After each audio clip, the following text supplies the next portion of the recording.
Okay, I'm going to call this meeting to order, and we have the minutes from January 10th and January 17th. Maybe split those up, Okay. because I missed. Let's do January 10th. I'll make a motion, we approve the minutes for January 10th. I'll second that. Any discussion? All those in favor? Aye. Aye. We have the minutes of January 17th. I abstained on that one because I wasn't here. I'll make a motion, we approve the minutes for January 17th. No. I'll second it. Okay, any discussion? All those in favor? All right, Aye. Abstain. We have warrants 15, 15P, the payroll. We're ratifying a 15R and Conservation Commission number 2. I'll make a motion, we approve warrants 15, 15P, and 15R, and the Conservation 2. I'll second that. Okay, any discussion?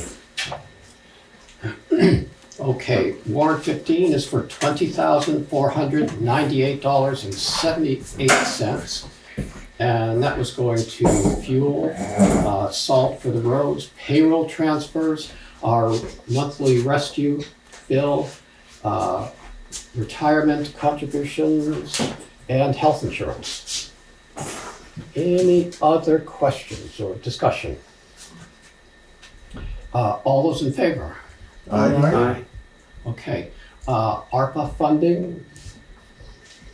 Yep, So- so Lee got a price to do the installation of the covered bridge decking. We'd already bought the materials with ARPA. So I'll make a motion that we authorize the covered bridge decking installation not to exceed $25,000 from ARPA funds. I'll second that. Okay, any discussion? That's installation and still some materials. Yeah, it would be like the carriage Bolts, bolts and yes, stuff, yeah. yeah. Okay, any other discussion? Did we get more than one quote, or was that? That's what the town is doing a lot of the work. Yes, Okay. All set? All those in favor? Aye. Aye. All right.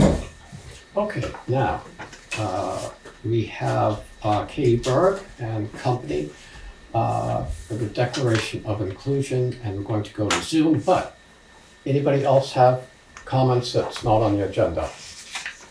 No. Okay, let's, Okay. good?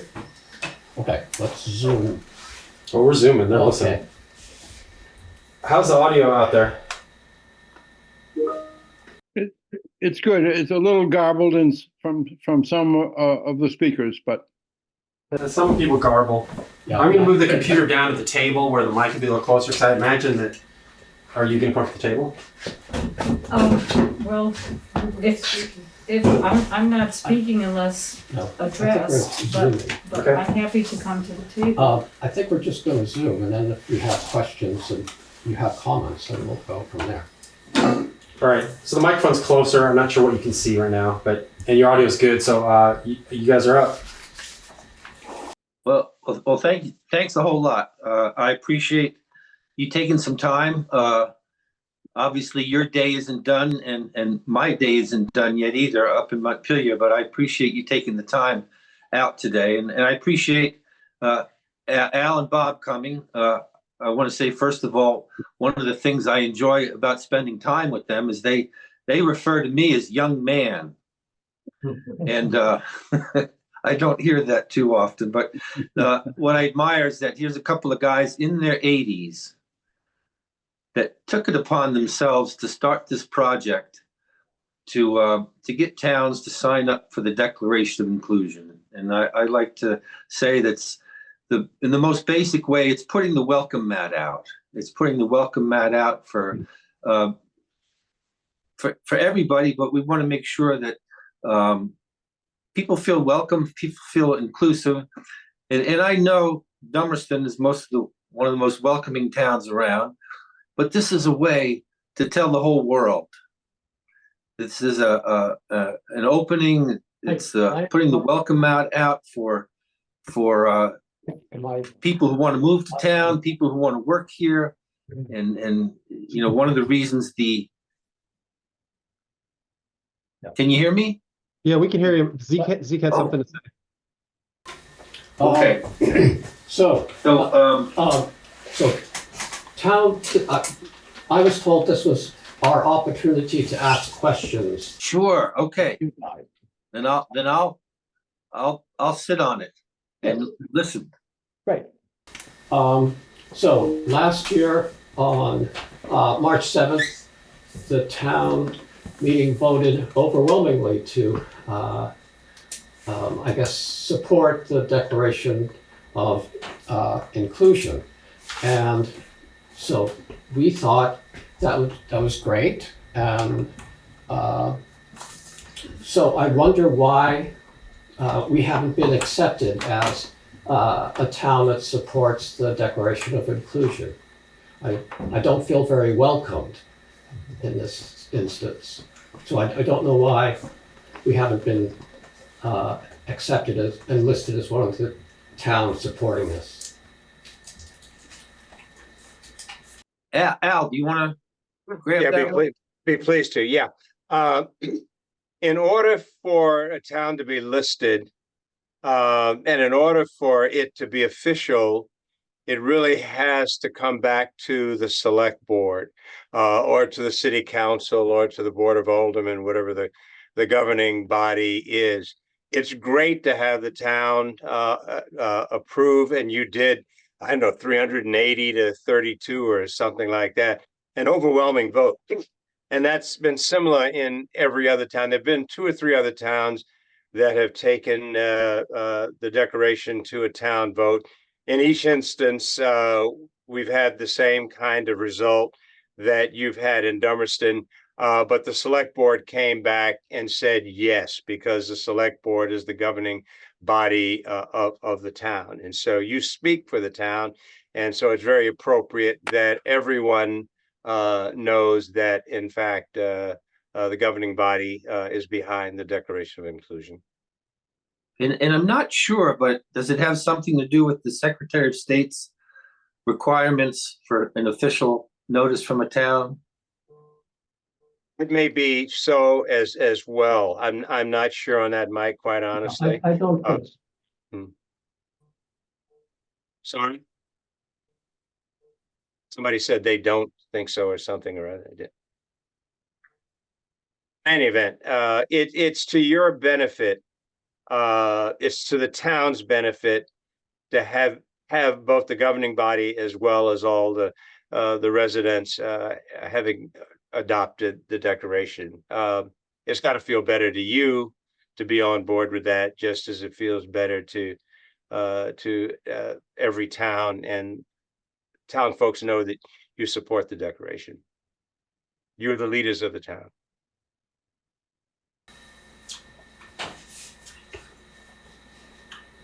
Anyone? No? I have no questions. Well, I got questions. Okay. This is Todd Davidson. I'm fairly new on the select board. I think my concern is I'm not very comfortable, not with the declaration. I'm fine with everything that's in there. I'm not comfortable with a town political body doing a lot of the things that are outlined in the how am I going to implement this. I don't need to be going to the community church and coordinating with them. I don't feel I need to be going to the library and suggesting training classes on inclusivity. I don't think I need to go to the schools and tell them this is something we're doing. It's not a matter of whether one agrees with it. It's a matter of how comfortable I am as a town leader telling people these are the things that I want you to be or the way I want you to behave. And just a minute, Kate, that's your hand. And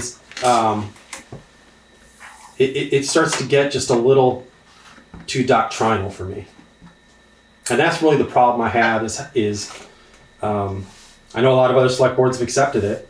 And I think there are options where the select board could say, we will take into account inclusivity or exclusivity, as it were, when we discuss items in front of the select board, which I think we already do. So when we go through our budget planning, we're certainly taking into account the effect that taxes going up are going to have on everybody, right? Those of us that have more money than other people and those that don't.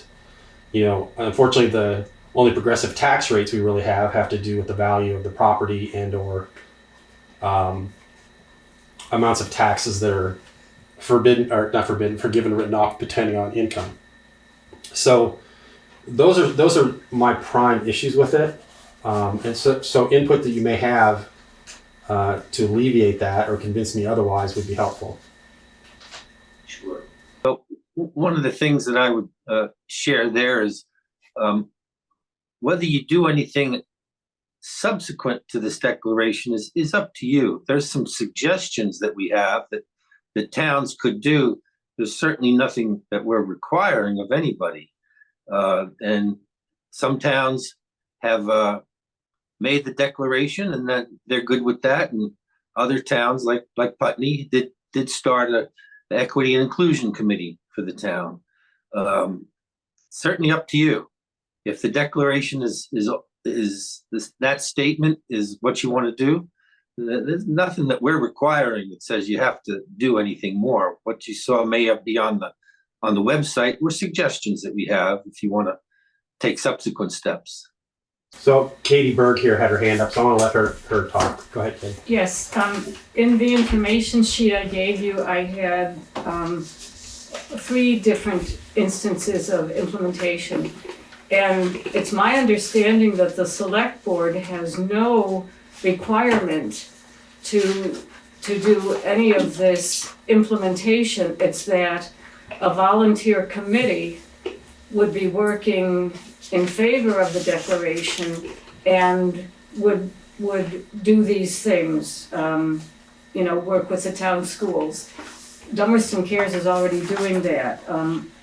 We have a faith community that has adopted it. Dummerston Cares was working with them before. So nothing is incumbent on the Selectboard to implement this, but then a volunteer committee would report periodically to what's going on.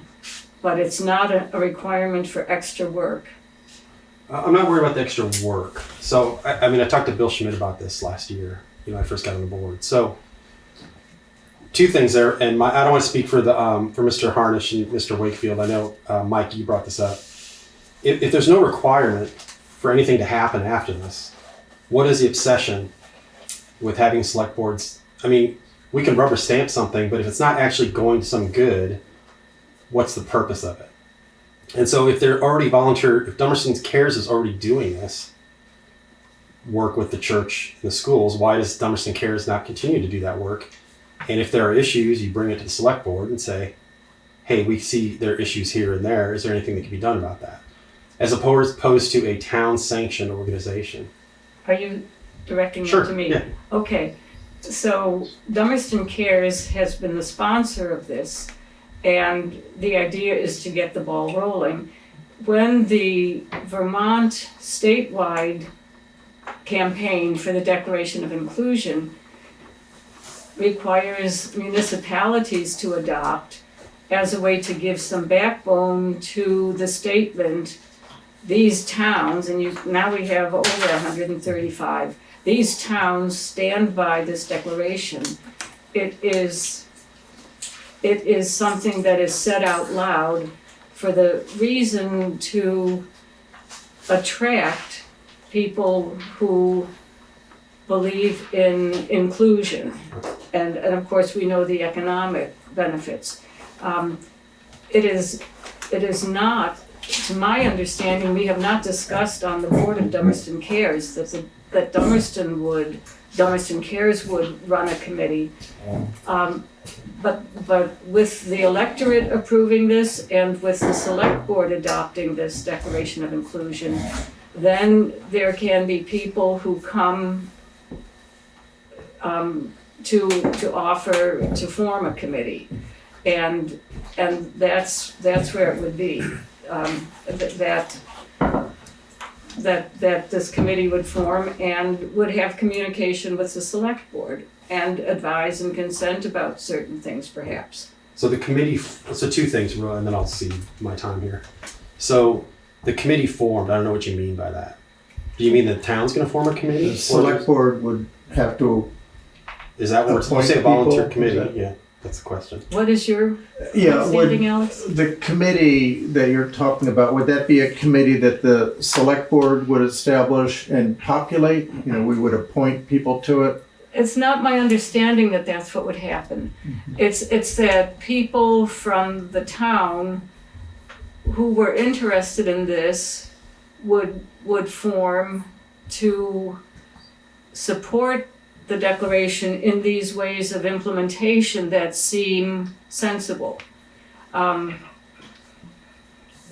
It would be somebody, I guess it's up to discussion and more guidance from the statewide people on how to do this. I know Putney has a committee for diversity inclusion that is part of the Putney town government, and Mike could speak more to that. So different towns do things differently. Okay. So the second question that before I was going to leave is, if the goal is to publish guidance to people looking to move to Vermont, and more people should move to Vermont, and you can have a website that says these towns support the Declaration of Inclusivity.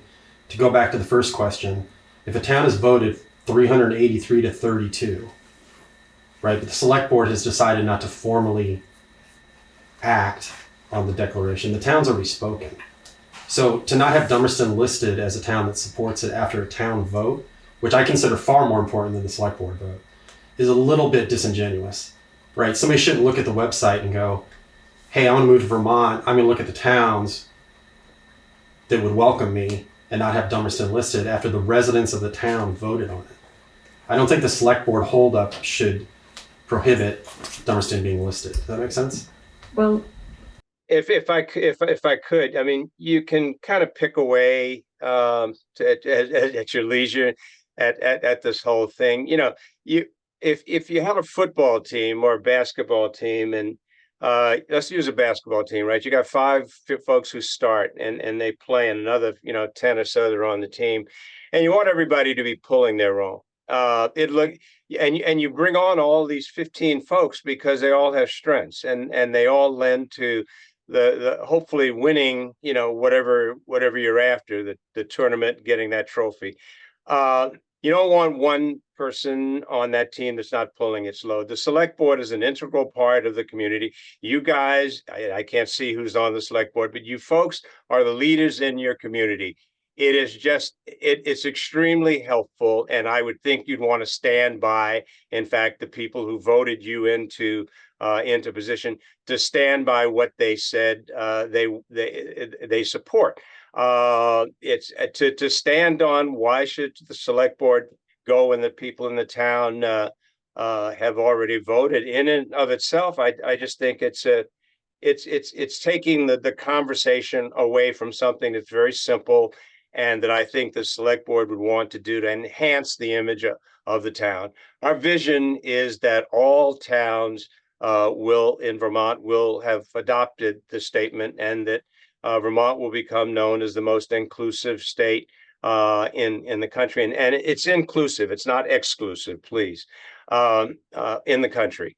And other towns have seen fit to move very strongly with the support of the town in several instances, as well as the select board, and in Rutland, the Board of Aldermen. And the governor has adopted this as well. The Vermont League of Cities and Towns, which town management is a part, as well as the Vermont Council on Rural Development, all have strongly supported this, as well as the Vermont Interfaith Action, of which Mike is a part. And so the pillars, if you will, of the Vermont community, both from a moral standpoint as well as an economic standpoint, have said this is something to do.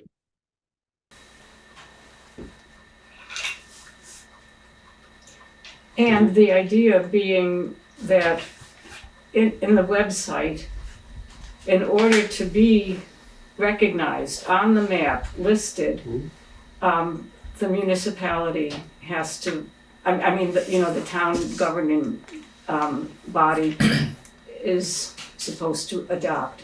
And I know when Bill and I first came to the select board in August of 2022, I recall we had 3 select board members, Maria, you, Josh, and David Baxendale.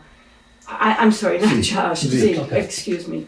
And I heard you say, well, this is wonderful. Yes, this makes sense. But we 5 people cannot approve this. This is for the town to tell us whether we should approve this. And so the vote was in town meeting a few months later, 382 to 34 people with 29 abstentions. So the town did tell you, yes, we overwhelmingly support this. And then the next step is take your move to adopt it so that we can be listed in the statewide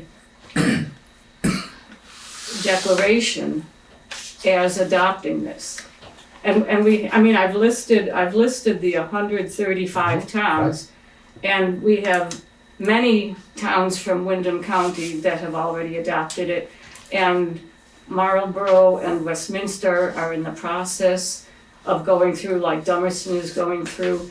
And the idea is that this is something that Bob and Al and their group of, I think 3 others that are the core members of this campaign, they just are approaching towns, town by town, and word spreads. So this is a movement.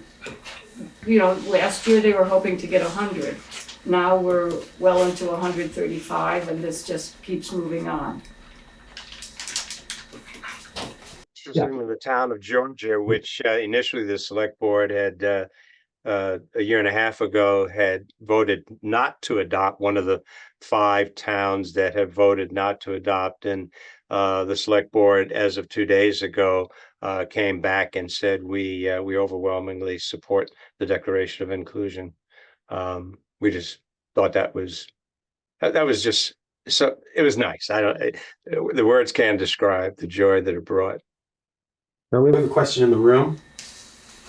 Yeah, it's my understanding that the vote that was taken last year was a non-binding vote. In other words, the select board doesn't have to support it. That makes a big difference as to whether I vote for it or not.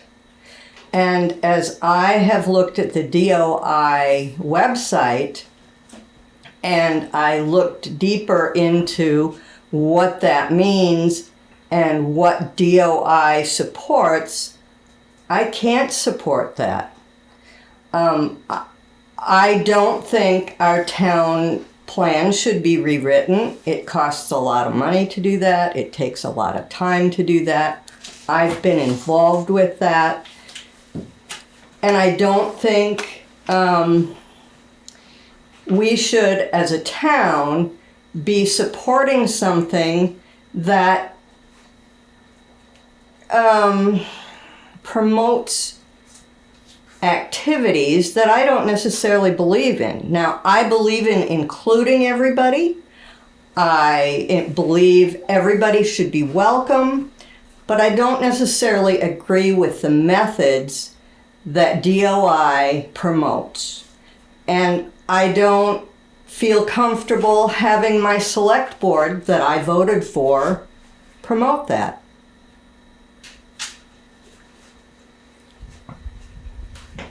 Who would respond? Yes.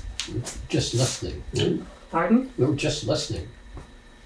I appreciate that statement. Is there a question with it, though? No. No question.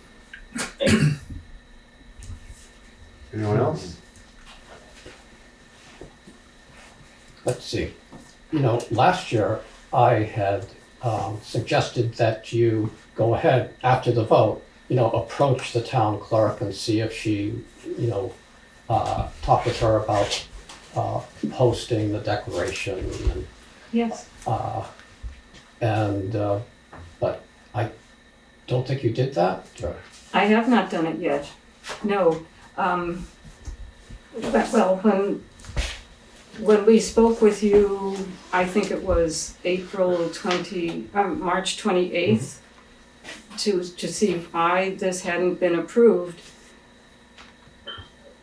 we had a chilling experience, and I've just pulled back a bit about how do we do this implementation until we had more support, until we had more understanding about this. And so far as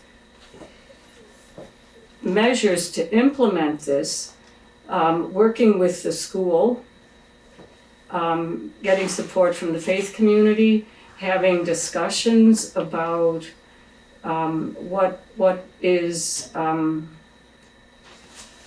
how do we include like dialogues, opportunities for people to meet and talk about inclusion and things like that. I don't understand what people would object to when they vote for this. And by the way, the non-binding resolution is something that the Secretary of State tells us to do because we aren't raising money. Is that correct? So a non-binding resolution, I have been told on 2 occasions that I've worked on them in the past, that yes, the select board takes them seriously.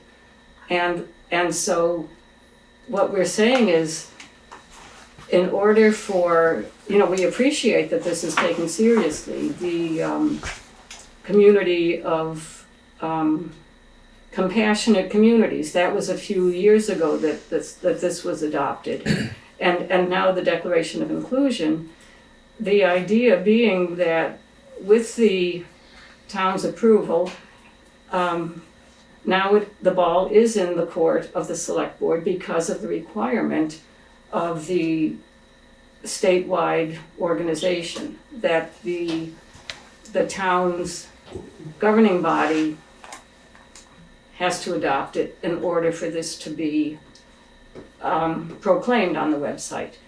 To adopt it is to agree with the will of the people, 384 or 382 to 34, and then this notion of having a committee that would implement things like having I know the town clerk said yes, you can display this. I talked to a planning commissioner today who said yes, that makes sense to list the Declaration of Inclusion in the town plan. And this would not by any means be rewriting anything. It's just adding the declaration as something that the electorate and hopefully the select board endorses. It's to list it in the town report, in the town plan, on the wall of town hall. It's a way to express, beyond having inclusion in our hearts, to express and bear witness to the fact that we are inclusive. And that's a very important message to people who may have been excluded. And are they going to stay here if they're talented? Or are they going to move away where there's more acceptance? Or are people who have been excluded from opportunity in other places for good jobs, will they be welcomed here? And this is what we're hoping to champion. Well, with our legislative body wanting to go to 32-hour work weeks, I guess everybody will want to come here, considering it full-time. But I don't know if they'll ever pass that. Let's hope not. So, when this came up on the ballot last year, I was confused. So basically is it a warrant that's put on? Article. An article. So the article that's put on it says nothing about anything. It just has the statement, that's all it says. It doesn't say the town will implement these following actions in support of this. So I don't think it was misleading. I think the question was, do you accept this or not? And obviously, most people in the town, as we know, accept that, right? So what's come up beyond that is now, since the town's voted on it, now there's these things we feel have to be done. Unless your select board approves it, you're not going to be listed on the website. Unless I mean, honestly, if we were to vote to approve it and decided then to do nothing more, according to what we just heard, we're good to go, right? What's the point of that? So the point should be to get things done and to accomplish tasks. And it's the accomplishing of those tasks, like I said earlier, that I'm a little uncomfortable with. Well, the one thing that would be done if the select board were to adopt it is that it would be known, it would be published, and that is doing something. And then as far as the select board having to do more, that's not necessary if there is a committee that just works to do some of these implementation things. So we're back to the committee. So what is this committee? Well, Who's running it? Who's reporting? Who are we talking to? I think that could be a topic for discussion. But I will say that you know when you say that last year's article said nothing, it was a statement that didn't have. I'm implying that you're saying it didn't have any teeth or anything. But the thing is, in August of 2022, we were told by 3 members of the select board, we cannot vote, we cannot choose for the whole electorate. Mm-hmm. And so we put this article on the agenda, and the town voted. It never occurred to me that once we did what you said, and that is have the town vote for it, that you would say, oh, well, now we're not going to do anything. I feel that was a bait and switch. Well, I wasn't there, so I don't know if it was a bait and switch, but you had to have some expectation of what would happen. You were trying to get it approved either by the select board or by the town vote, right? One of the other. No, the electorate was voting it, and that's what we were charged with in August of 2022, saying that the select board is 5 people that cannot speak for the people, so we require the people to speak. The people spoke, Okay. and then in March of 2023, when members of Dummerston Cares came to say, now what, this was not brought up as something to vote on. No, we can't do it. And it was a chilling meeting, as I say. So, but again, that we haven't gotten any further than this. Well, Had the select board, let's just imagine, on the first meeting, voted to approve it, right? And it didn't go to the town. yes. What was your expectation of what was going to happen once it was approved? Well, my imagining would be that with approval, then there would be people who would say, how can we represent the town as being welcoming in these implementation processes, hang the declaration on the wall of town hall, other public buildings like the library, work with the school, continue working with the school that's doing a wonderful job with inclusion. Having people in the faith community who have already adopted this, who are voters very active in town policy or in town government, whatever.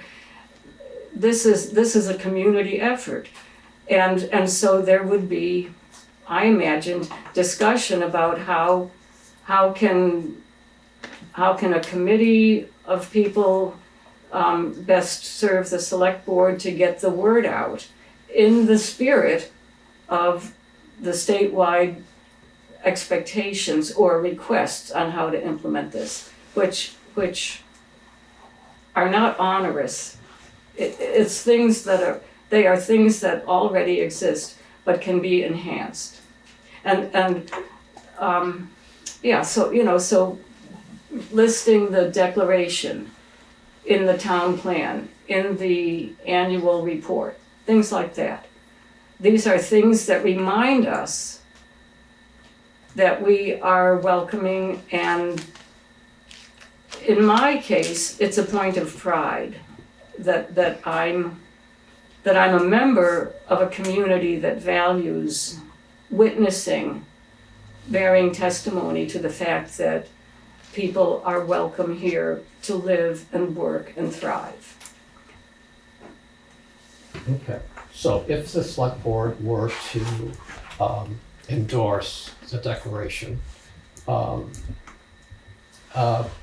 and then said, well, we're not going to appoint a committee, but if Dummerston Cares, wants to take the ball on this, then they can go ahead and do this. They can approach the town clerk. They can approach the trustees of the library. They can approach the gas station on Route 5. Sure. They can, the planning commission, they can carry the ball on this. If they need or want something for the select board to do, then they can come to the select board. But I spoke with the town manager in a town that had an early adopter, and they were they have a committee, and they kind of regretted that they had a town committee at this point, and that they had a town manager, she thought, or they thought, made it a little easier, but that a town that didn't have a town manager might have a little bit of a harder time being the lead for this sort of thing. Well, so my question is, would Dummerston Cares take the ball on this? And I know you can't speak for the whole group, but the sense of the meeting here. well, we have 3 board members here and the president of the board, and Meg Lyons. You're right, I can't speak for the whole board tonight. As I can't speak for her. Right, of course. As I hear you all talking about what Dummerston Cares can do, I mean, I'm sort of envisioning that, Dummerston Cares is not a huge organization, and I would think we could certainly help form a group in town, not appointed by the select board, but sort of an independent group that have an interest in this and sort of breathing life into the DOI, and how do we make it sort of work every day for the town and for those people who might want to come here. What signals can we send? What messages? I don't see this group being Dummerston Cares. Okay. We just don't have a large enough board. Yeah, we don't either, I Yeah, understand. so I would think it would have to be, and again, we're having a board meeting tomorrow afternoon. We'll certainly talk about this, but we had not really put any plans down on paper about, these are all the next steps. Right. Our first and next step was certainly getting your approval. That's really the number one priority for us. Having the leadership of the town endorse this, I think means it's huge, and that's something that, we hope you will want to do. And I don't, excuse me, have I sort of answered your question with? Yeah, I'm fine with that answer. Yep. okay. Yes. I think if I could say something, Sure, go ahead. I was just looking for what a town can do, and most of it doesn't require a committee. A committee only if you feel you want to do a kind of deep dive. I wasn't able to find it quickly, but if you go to our website, there are things which you can do immediately. There are things which you can do that take more time, and there are things which you can do which take even more time. The things that you can do that require almost no time and effort are relatively simple, and they range, as some people have said, from putting the Declaration of Inclusion on the town clerk's desk, the town administrator, the town manager, as some towns have done, putting the declaration on your website, as Lamoille County, Bethel, and several other towns have done. When you go out for a town bid on a project of some kind, floods, roads, bridges, etc., to let those vendors know that you in fact are an inclusive community, that you want to make sure that nobody's excluded, if you will, and you encourage people of all backgrounds, ethnicities, etc., to apply to do work in the town. Those things really cost almost nothing. They don't take up a lot of time. If you talk about forming a committee, and you only form a committee if you really think that you really want to want to take a deep dive because there are things which need to be done, that there's some issues which you really want to address. In most instances, you don't need a committee. But if somebody asked about cost earlier, the Vermont Community Foundation has $10,000 per town to fund any efforts that the town wants to undertake.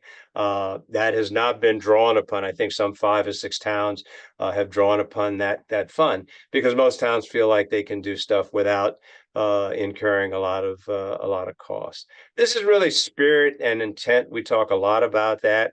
It's not letter of the law. It's not anybody has to do this. It's what you feel as a community you want to do to indicate that in fact you are welcoming to all people. And I came through Dummerston and Westminster last weekend on my way from Brattleboro, and just interested to see how the town looked and what storefronts had help wanted and what restaurants were open and all that kind of thing. And this declaration is not the end all be all. But if we're in a state, as the governor has said, where we lack people, we're going to need more people in this state in order to prosper and grow.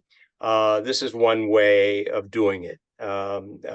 The governor and state offered $10,000, I think, to some communities for people to come here. We ought not to have to buy people to come here. We ought to be known as a place that's green for people, just as it's green for trees. And we welcome you.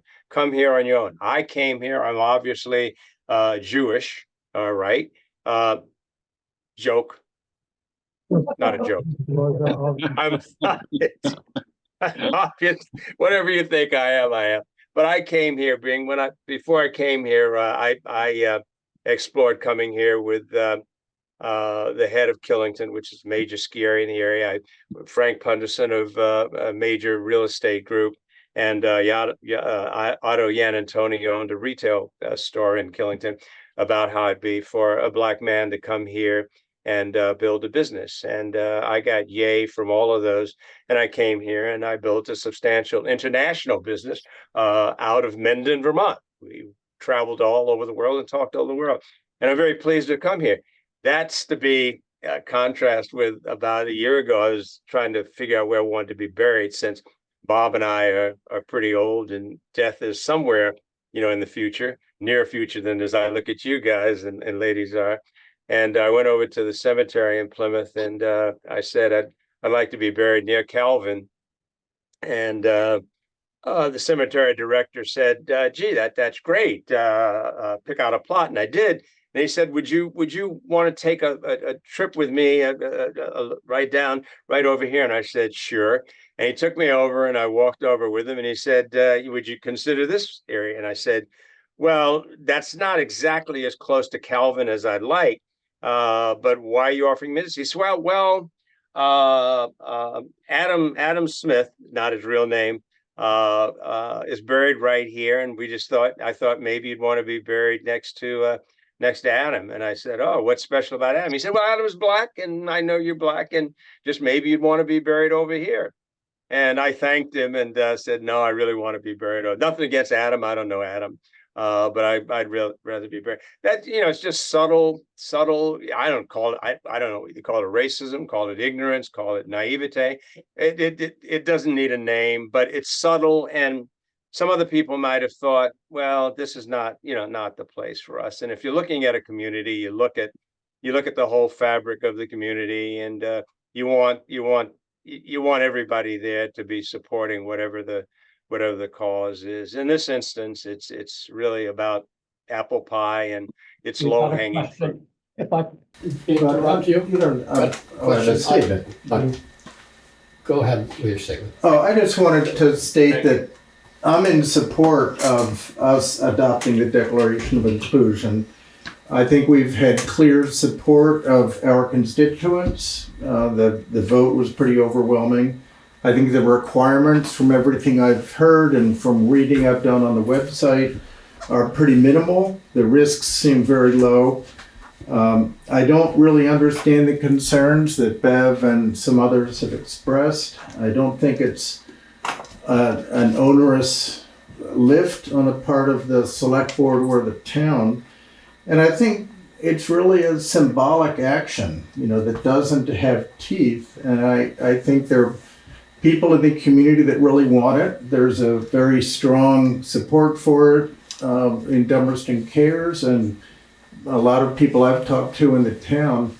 I don't really understand what we're afraid of. I'd like to see us go ahead and adopt this as town policy. Okay. Any other thoughts or comments? Yes. She made the comment that this really is a big deal. And it is. Because values can't be legislated. And I think the values of this community, if somebody comes here, will see that they are welcomed. And I feel very uncomfortable having my select board support something that borders on a religious belief. I mean, I am inclusive of the same things they are inclusive of, but I do it by choice. I'm not doing it because the town is pushing it. I'm not doing it because the select board is okaying it. I'm doing it because it's right. And that's the only reason any of us should do it. We should not do it because we have a committee that wants us to do it. Okay. Any other comments? Yeah. Mr. Chair, if I could? There is one other thought that I have, and that is that there are over 1,000 people that live in this town. A lot of those people don't come to town meeting for one reason or another. And I don't think we can base this decision on a third of the town's population. They were the voting ones. It didn't even go to town meeting. It was Australian ballot. So everybody had an opportunity to vote on it. Correct. Right. Okay. Did you have any thoughts? No, I'm good. Oh, good. Okay. Any other comments? Well, Yes. if I could say, I don't see a religious aspect to this at all. And I do think that people are welcome to say what they think, as we have just heard. And we do have the Australian ballot that was overwhelmingly supportive. We also have a petition that would be used in the future for town meeting, which is a second way. 79 people were, 5% of the population was to sign the petition to make it a legal advisory non-binding resolution on the warning, and 50% more than that approved it. 119 showed their interest in it. So there is still support. Okay. Let's see. So you'd be, if the select board were to endorse the declaration, you'd be good with that? Even though we wouldn't necessarily, there'll be a new board in a couple of months. But this board, if this board wasn't going to decide not to appoint a committee or do anything like that, just to give their endorsement. Well, endorsement, adoption, I don't know the exact word, but whatever would get you into the statewide group of towns, municipalities that have approved it. And I think then talking with the board tomorrow of Dummerston Cares, could I make a suggestion now that I would make to the board? well, it's for discussion, but, I would say we have a very active, engaged board, and we all have different services that we give. And I would wonder if there would be one member of the board who would take on some kind of facilitation of people who are interested in having a discussion, having some kind of, for instance, the library is thinking, would we have films or books, whatever, that celebrate inclusion? So that's something that I would propose as a way, if the select board were to adopt the Declaration of Inclusion, knowing that you would not be required to form a committee. Okay. Did that respond to your? Didn't It's a answer. long answer to a One short answer, question. right, but- that's But it what I didn't wanted really to- answer the question either, though. I mean, he asked basically Would we be? willing to not have a committee and just Not have a town town committee, appointed right? committee. Right, just. Oh, yes, Yeah. yes. Right. Well, I'm right Okay, in that's a short between. answer. That's the type I like. Right, just- You're talking Okay. about a town committee that would be under your umbrella. That is not a requirement we Good. have ever Excellent. sought. Okay. Okay. Yes. Can I ask a question? I don't know a lot about this Declaration of Inclusion. So, is it saying that you're welcoming people of other races? I'm just going off from his comments. Do you want to read the statement? Yes. This is- Yeah. Excuse me, Mr. Chair, Yes. I'm afraid I have to go to my next meeting, hopefully my last meeting. Thanks for joining us. But I want to just thank you for this consideration tonight, and I'm going to have to say goodnight. Okay. Good Have a night. good evening. Be Thanks, safe. Mike. Thanks. Thanks, Mike. Okay, so here's what the electorate approved last year.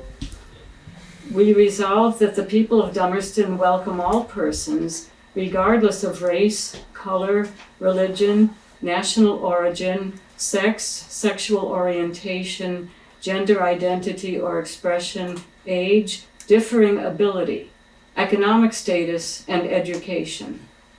We commit to fair and equal treatment of everyone in our community.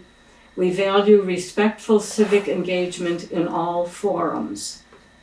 And of course, I have corrected a typo from last year to say forums instead of forms. Okay.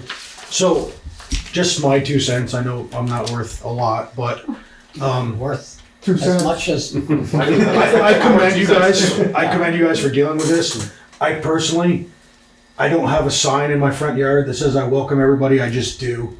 I just don't feel that we should have to put a sign out saying that we're welcoming. That's just my opinion. You guys can do what you want. That's just my opinion. Yeah. Thanks. Okay. All right. Everyone asked as many questions as they have? Yep. Okay, great. Then later on in our agenda is when we'll consider this. Okay. Okay. Thank you for giving Thanks. us so much time and Thank your you. attention. Thanks for to thanks for this. coming in. We appreciate Thank it. you. Appreciate it. Thank you all for joining us online.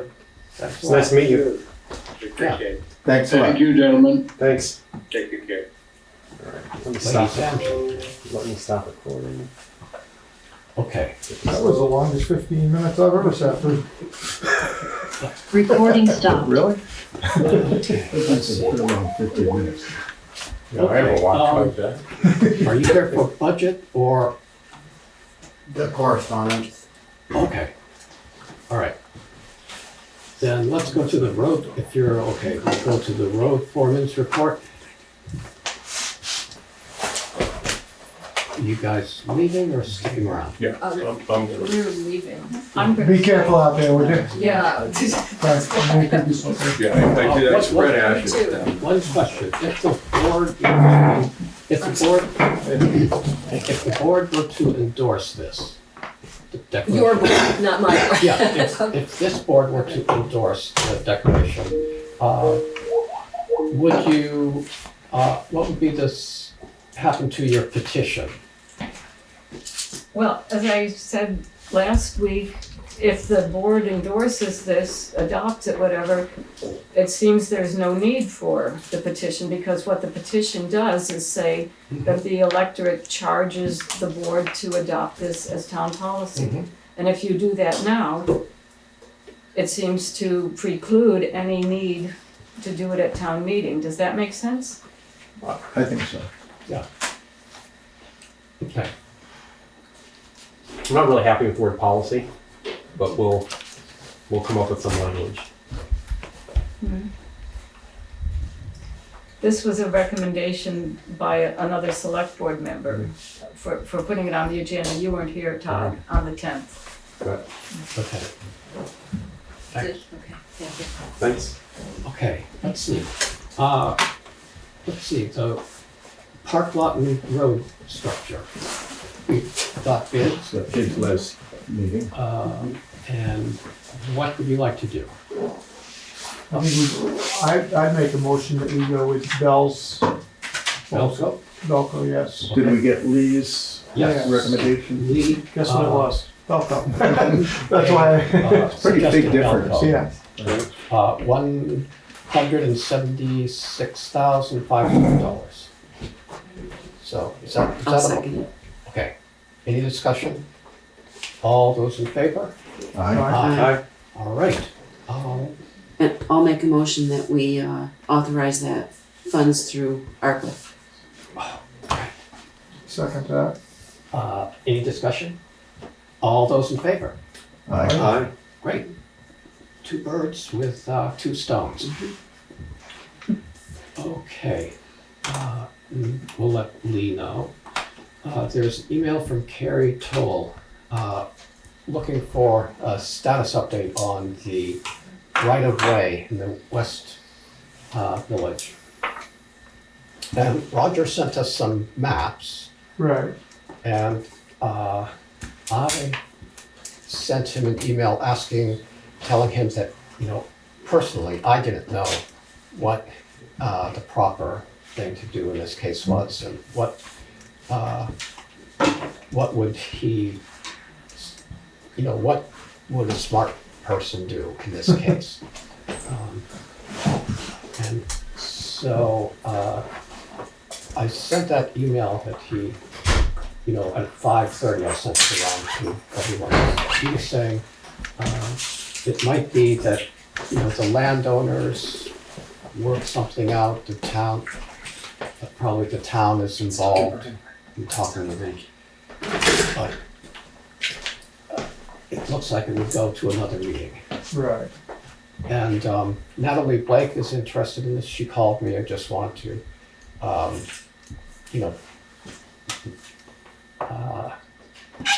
be kept in the loop on this.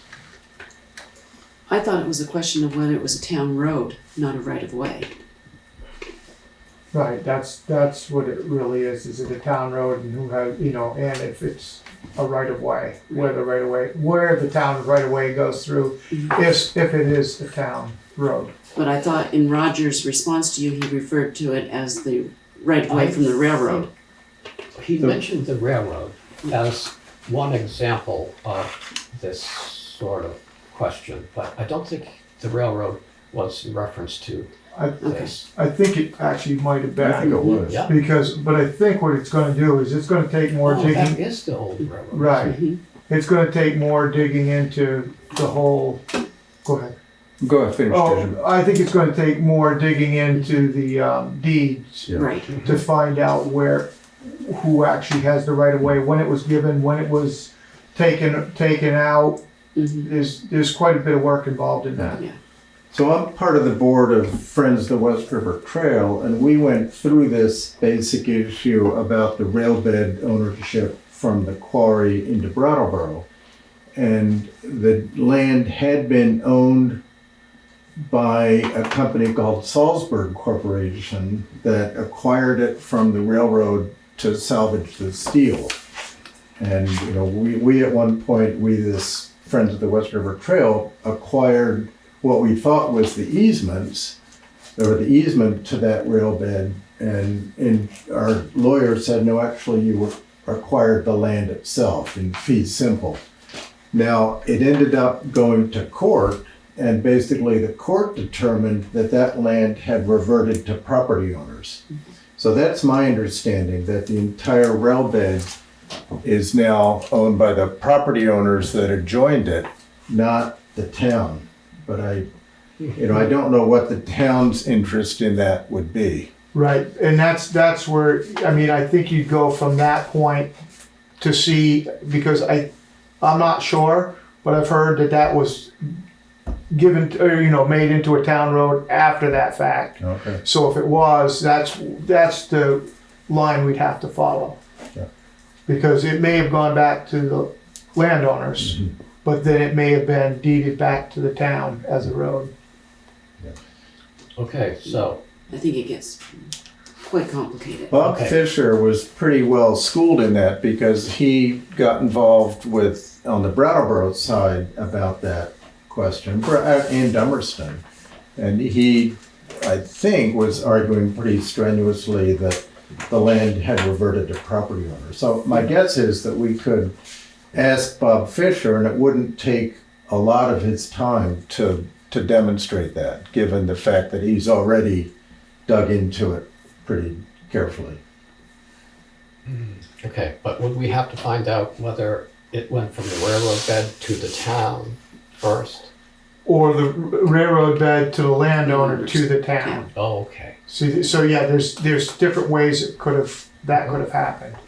We even have a deed with the railroad deeding that piece of our property back to us.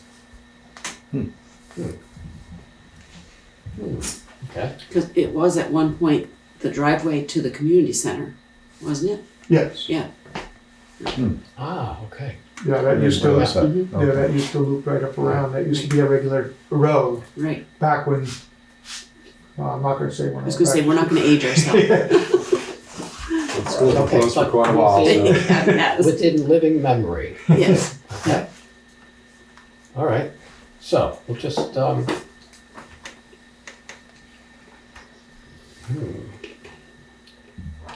Okay, we may not be ready to send it to Bob Fisher. What do you think?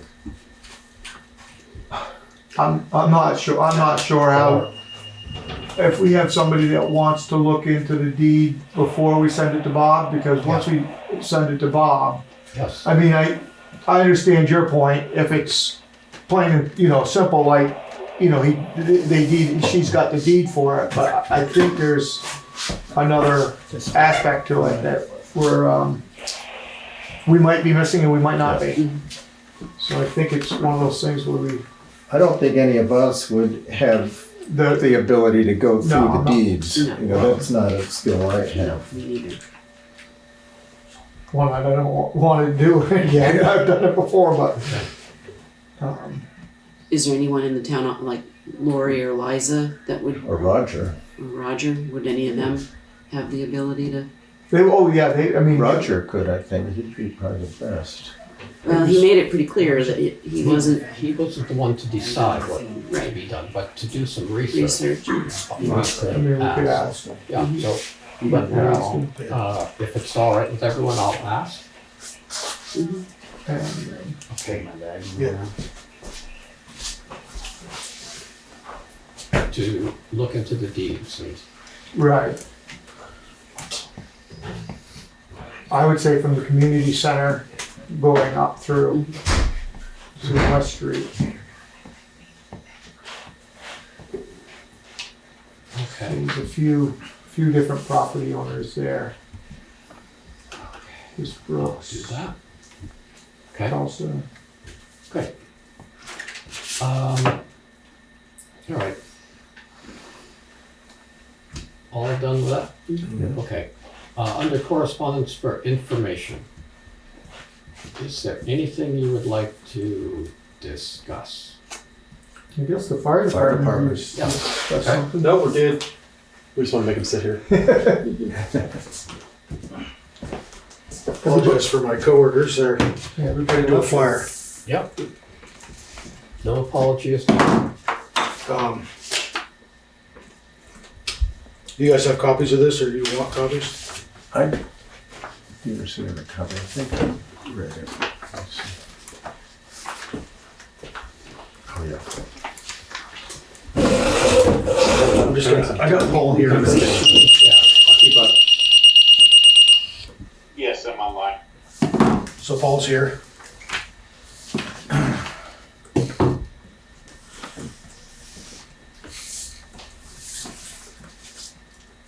And Leon, can you just clarify for me what you guys were looking at? Your return. Okay, just making sure. Yep.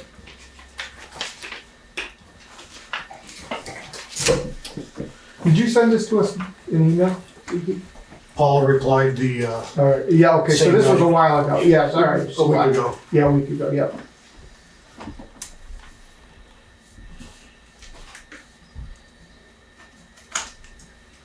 I don't have any questions.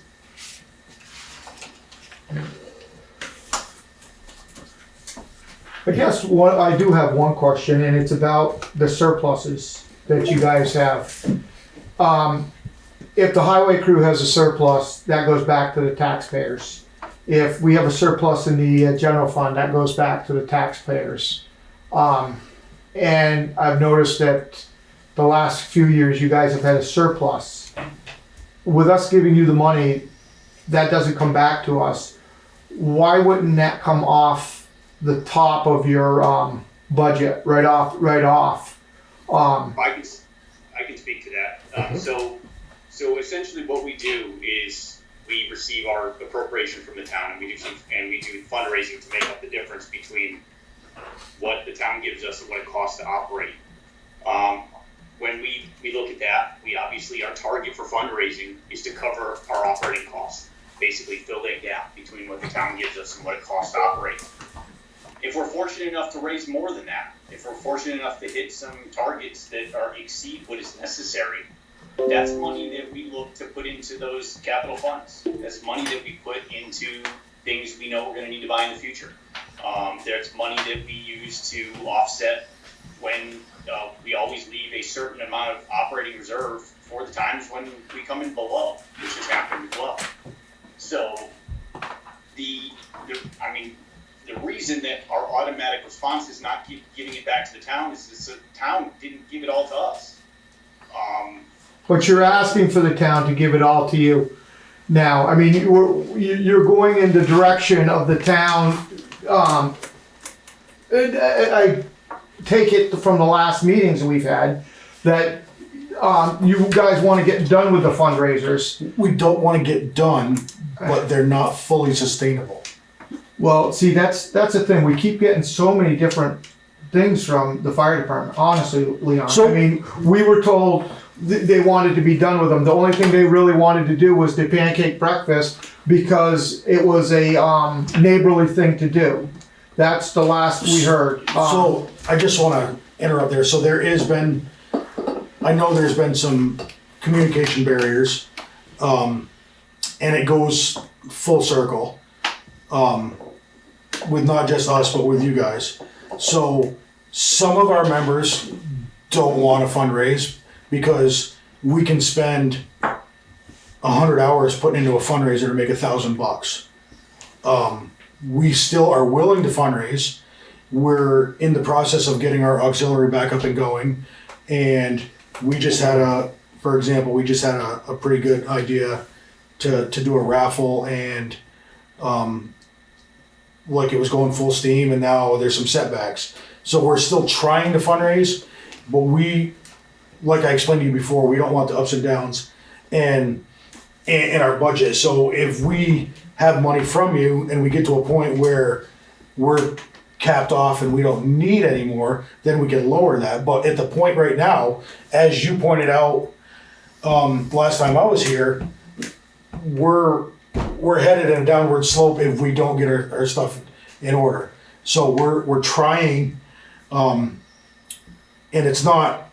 I mean, we're under new leadership.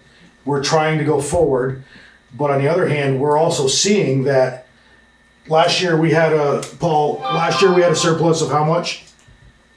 Let's see. Last year, our preliminary operating surplus, we're still going through regular 990 filing, which is also serves as a CPA review of our finances, but it's 17,907.89.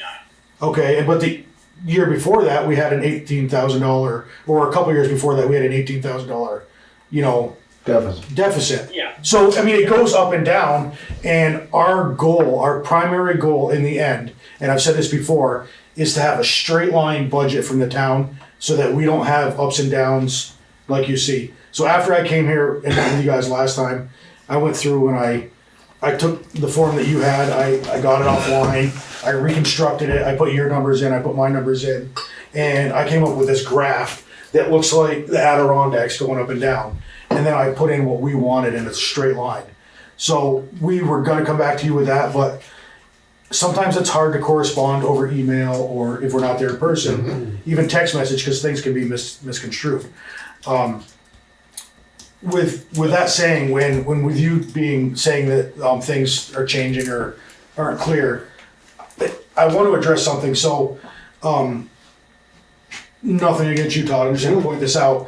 When Dan and I were talking, and you said, "Well, are you throwing another monkey wrench in?" You've never heard us say it was about. I don't remember it. I just remember The air packs.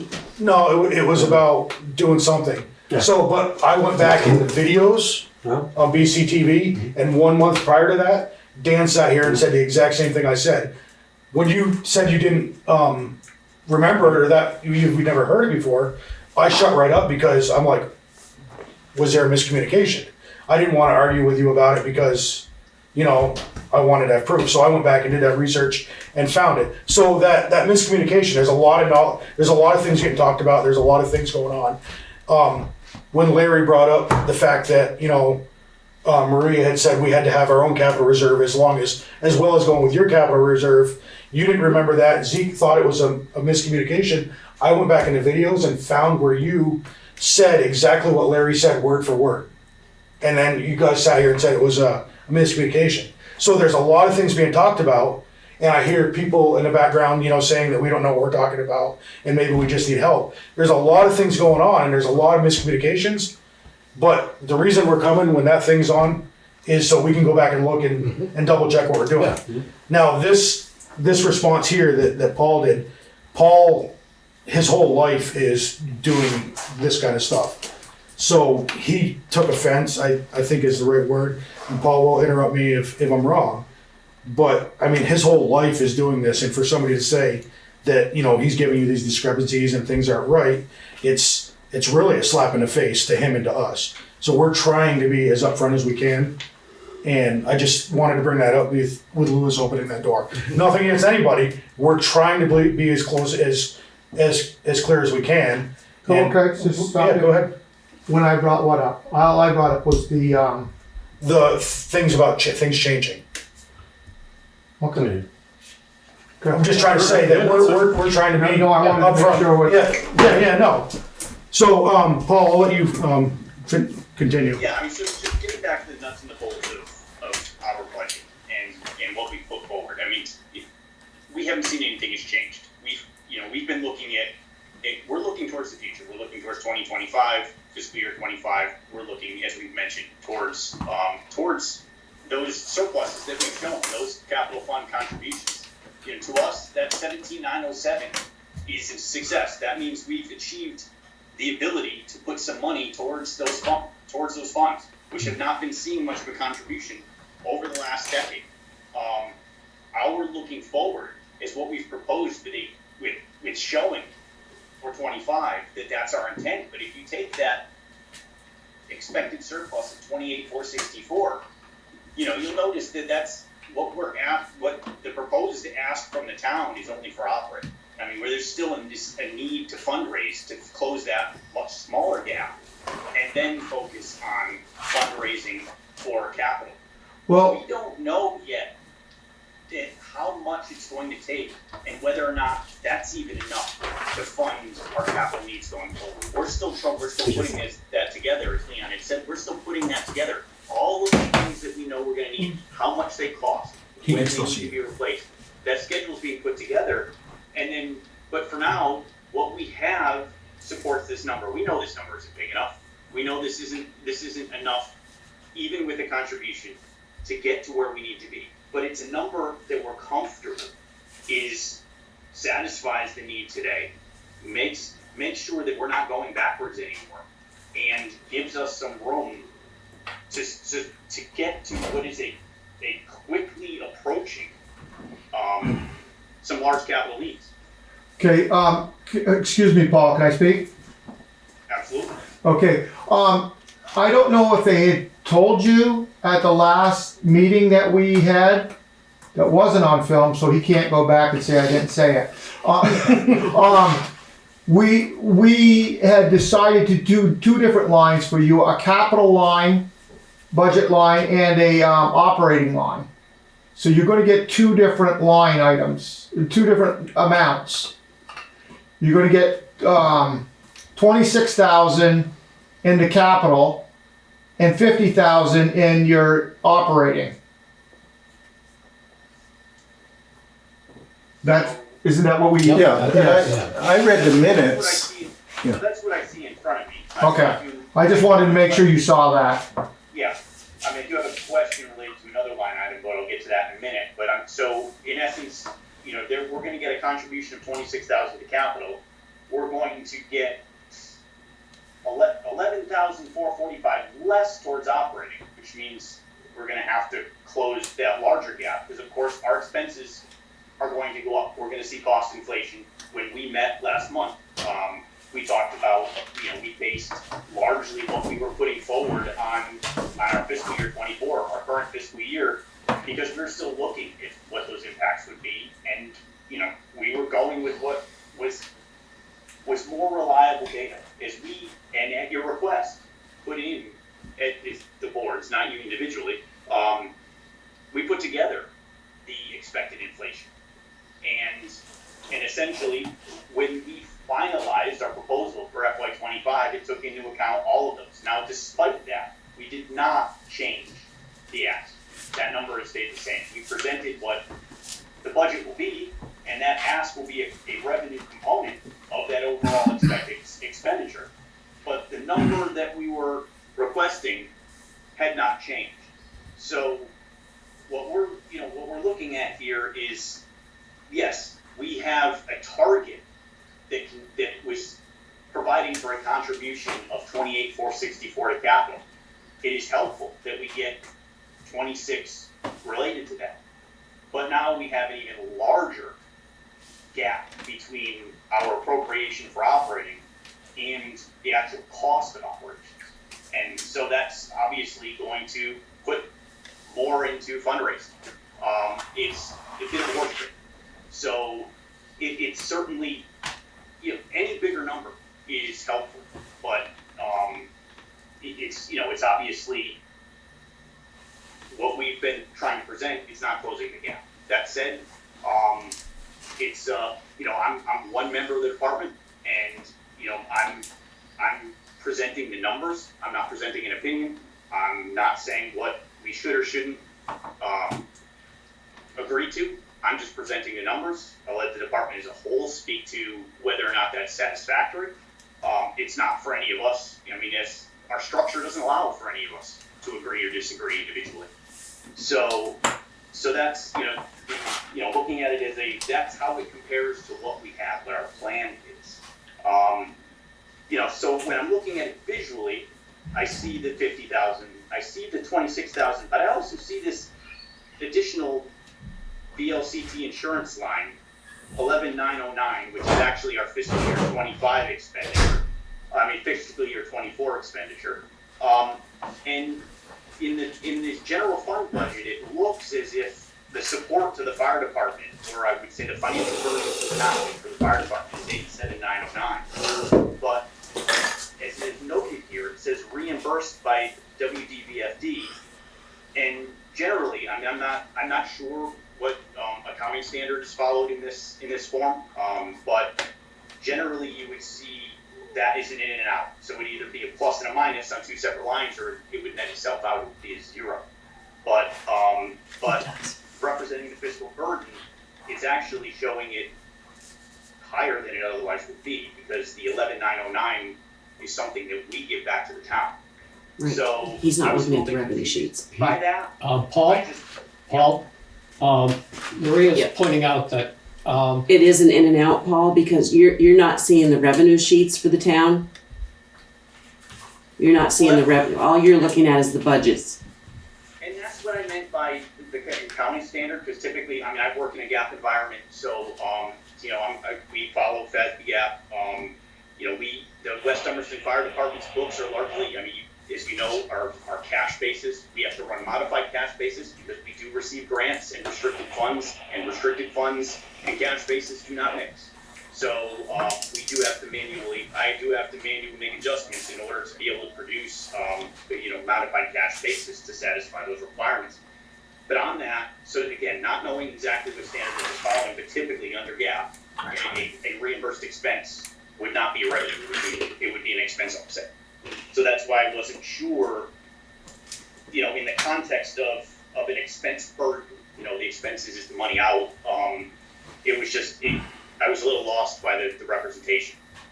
It helps to know that it is represented somewhere. As you noted, I can't see the revenue side of the sheet, but it was just not typically how I would encounter that. So Right. I just wasn't sure what. I understand that. That's Yeah. take up with the state of Vermont and the town treasurer. Right. I have a question.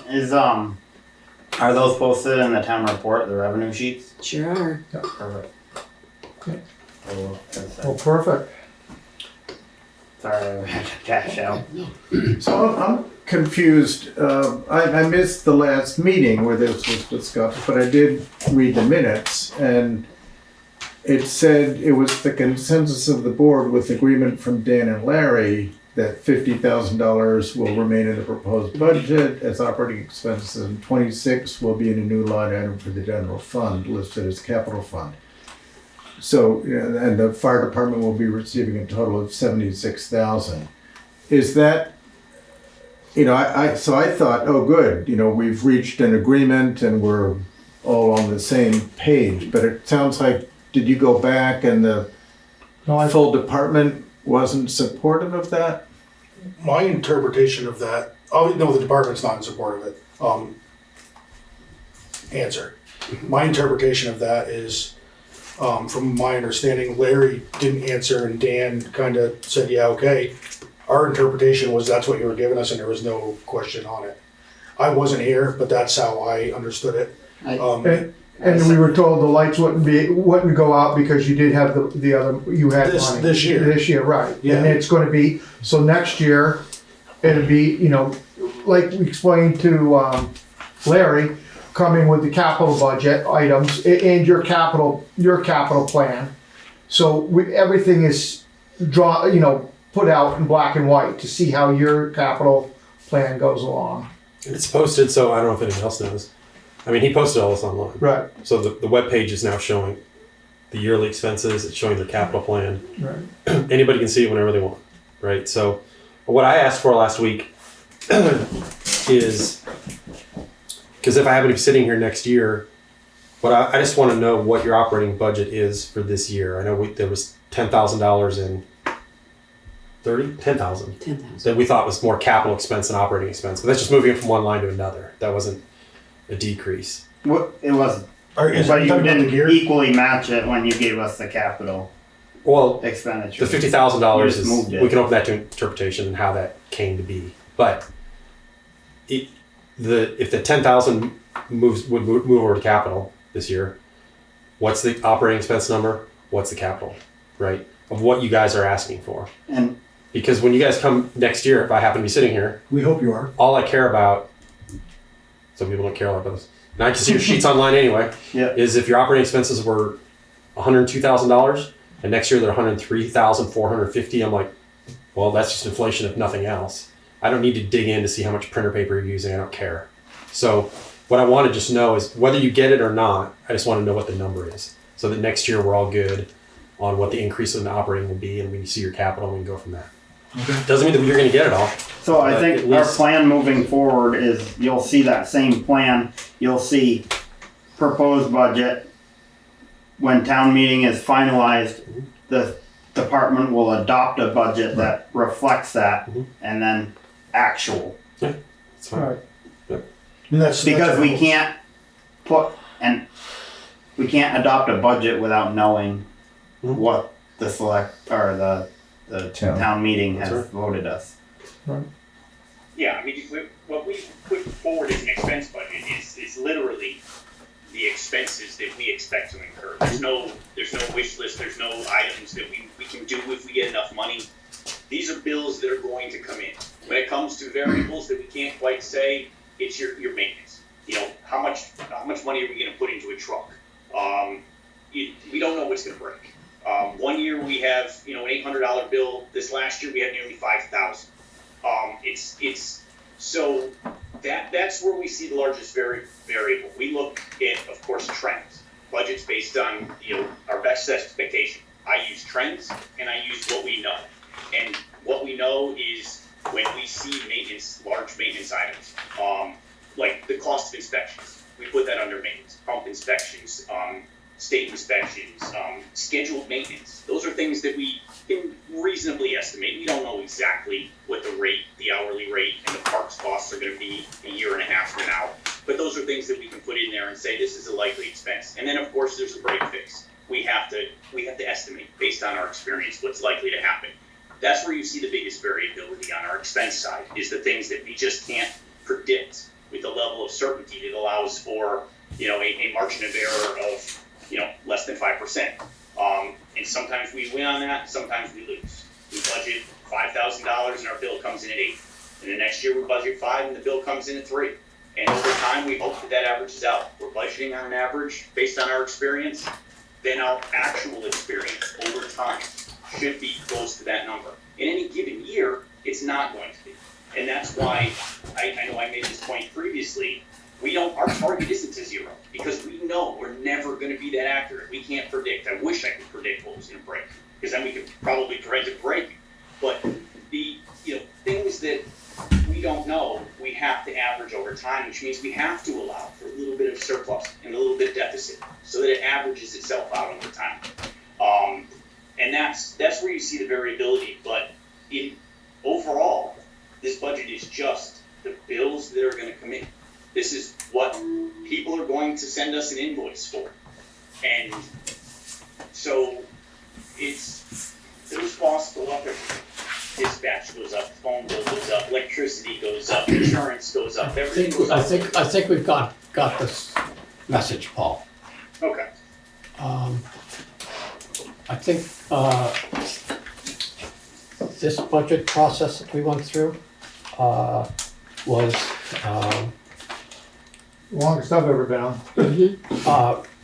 Couple steps forward, couple steps back. Yeah. But overall, this was better than in past years. Well, and we're trying to move. We don't want a bad relationship. I think we'll, We don't want to continue to grow the gap I'll either. just be sitting in the back watching next year. You're not going to be here. I think that it will probably go smoother next year. Well, I think it will be too. Yeah, I do too. Once we're getting the wrinkles out right now. Yeah. You guys know it and we know it. And it's one of those things. And at least now you know what to expect when we come next year. Right. Like, Right. we can't say, I'm not going to sit here and say, I can't, just like they said before, we can't agree to the department. We come with the department's asks.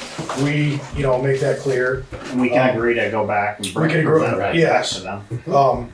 And I think if this year weren't a year where we are facing a lot of significant budget increases on other things, we would be more open, at least I would be more open to being more generous with the fire department. And, I'm hoping next year it's going to be different. Yes, so we're hoping that in the future, when we can get to where we are, that, like I said, it's going to be a straight line and we're not going to have these ups and downs, so we don't have to have that argument. Mm-hmm. You know what I'm saying? Yeah. Like we just want to be a smooth operating with the town. But You'll have the hiccups though. Yeah. No, we always will. The ask So- just got bigger for next year, that's all. Right, Substantially, because it got shortfalled this year. right. If we agreed to the 76. Right. Yeah. You're just kicking the can down the road. And that's kind of historically what got us to this large jump. is kick the can down the road on wages to the town employees. right, You kick right. the can on quite a few things, and Yeah. they create these big gaps. And at some point, you got to rip the Band-Aid off. Well, hopefully it will be next year. Well, we ripped the big Band-Aid off this year with Yeah, the amount, with a lot of different things. I mean, and it's just, I agree with you. I mean, that's the one thing. If you don't do it, you're gonna find yourself getting bit in the backside. And So I'll maybe be completely honest. The thing with the department agreeing to take less, right, is the fact that nobody wants to be told, well, last year they gave in and caved, so maybe we can, bite a little more. You know what I'm saying? Yeah. There's that whole mentality out there, and we just wanted to be clear that, that's. right. But I also in this, I just want to let you two know that I know there was one of the letters that was sent to us, I think, was somebody was upset. But one of the things they said was, who decides on 25 or 20 or 25 years on a fire truck? Well, we sat right here, we all discussed, and you guys said, we can do, possibly do new trucks. We never said it had to be 20, 25, 30, 40 years. Actually, speaking of that, we discussed, it was in the capital, your guys' capital plan for engine 2's replacement, and I think in year 2028, we said we might, to make that transition into a custom truck used, we might have to go used to make that transition, and we might be able to just kick it down the road a little bit, and then so a couple years possibly, we might be able to kick it from 20 years to 22 years, and you guys kicked it down the road to 34. Well, we have to have a number from you guys. So, I mean, that's what That's you not have 2 to. years though. Yeah, but what I'm saying is you have to give us when you want it, because our capital budget, if you look at that bottom line number for taxes to be raised, all is affected by that truck when you have it in there. So when you guys come to us and say when you want a truck, or when you're gonna need a truck, then we'll put it, we've gotta put it in there then. It's gonna be put in when it's needed, so we can start paying for it now, rather than taking a loan out for it. Right. That's all I'm saying, is you guys said it doesn't have to be this year. So we took it out of that year. You gotta put a year on it. I see where you're going with that, and it's part of the confusion that we've talked about while Larry wasn't here.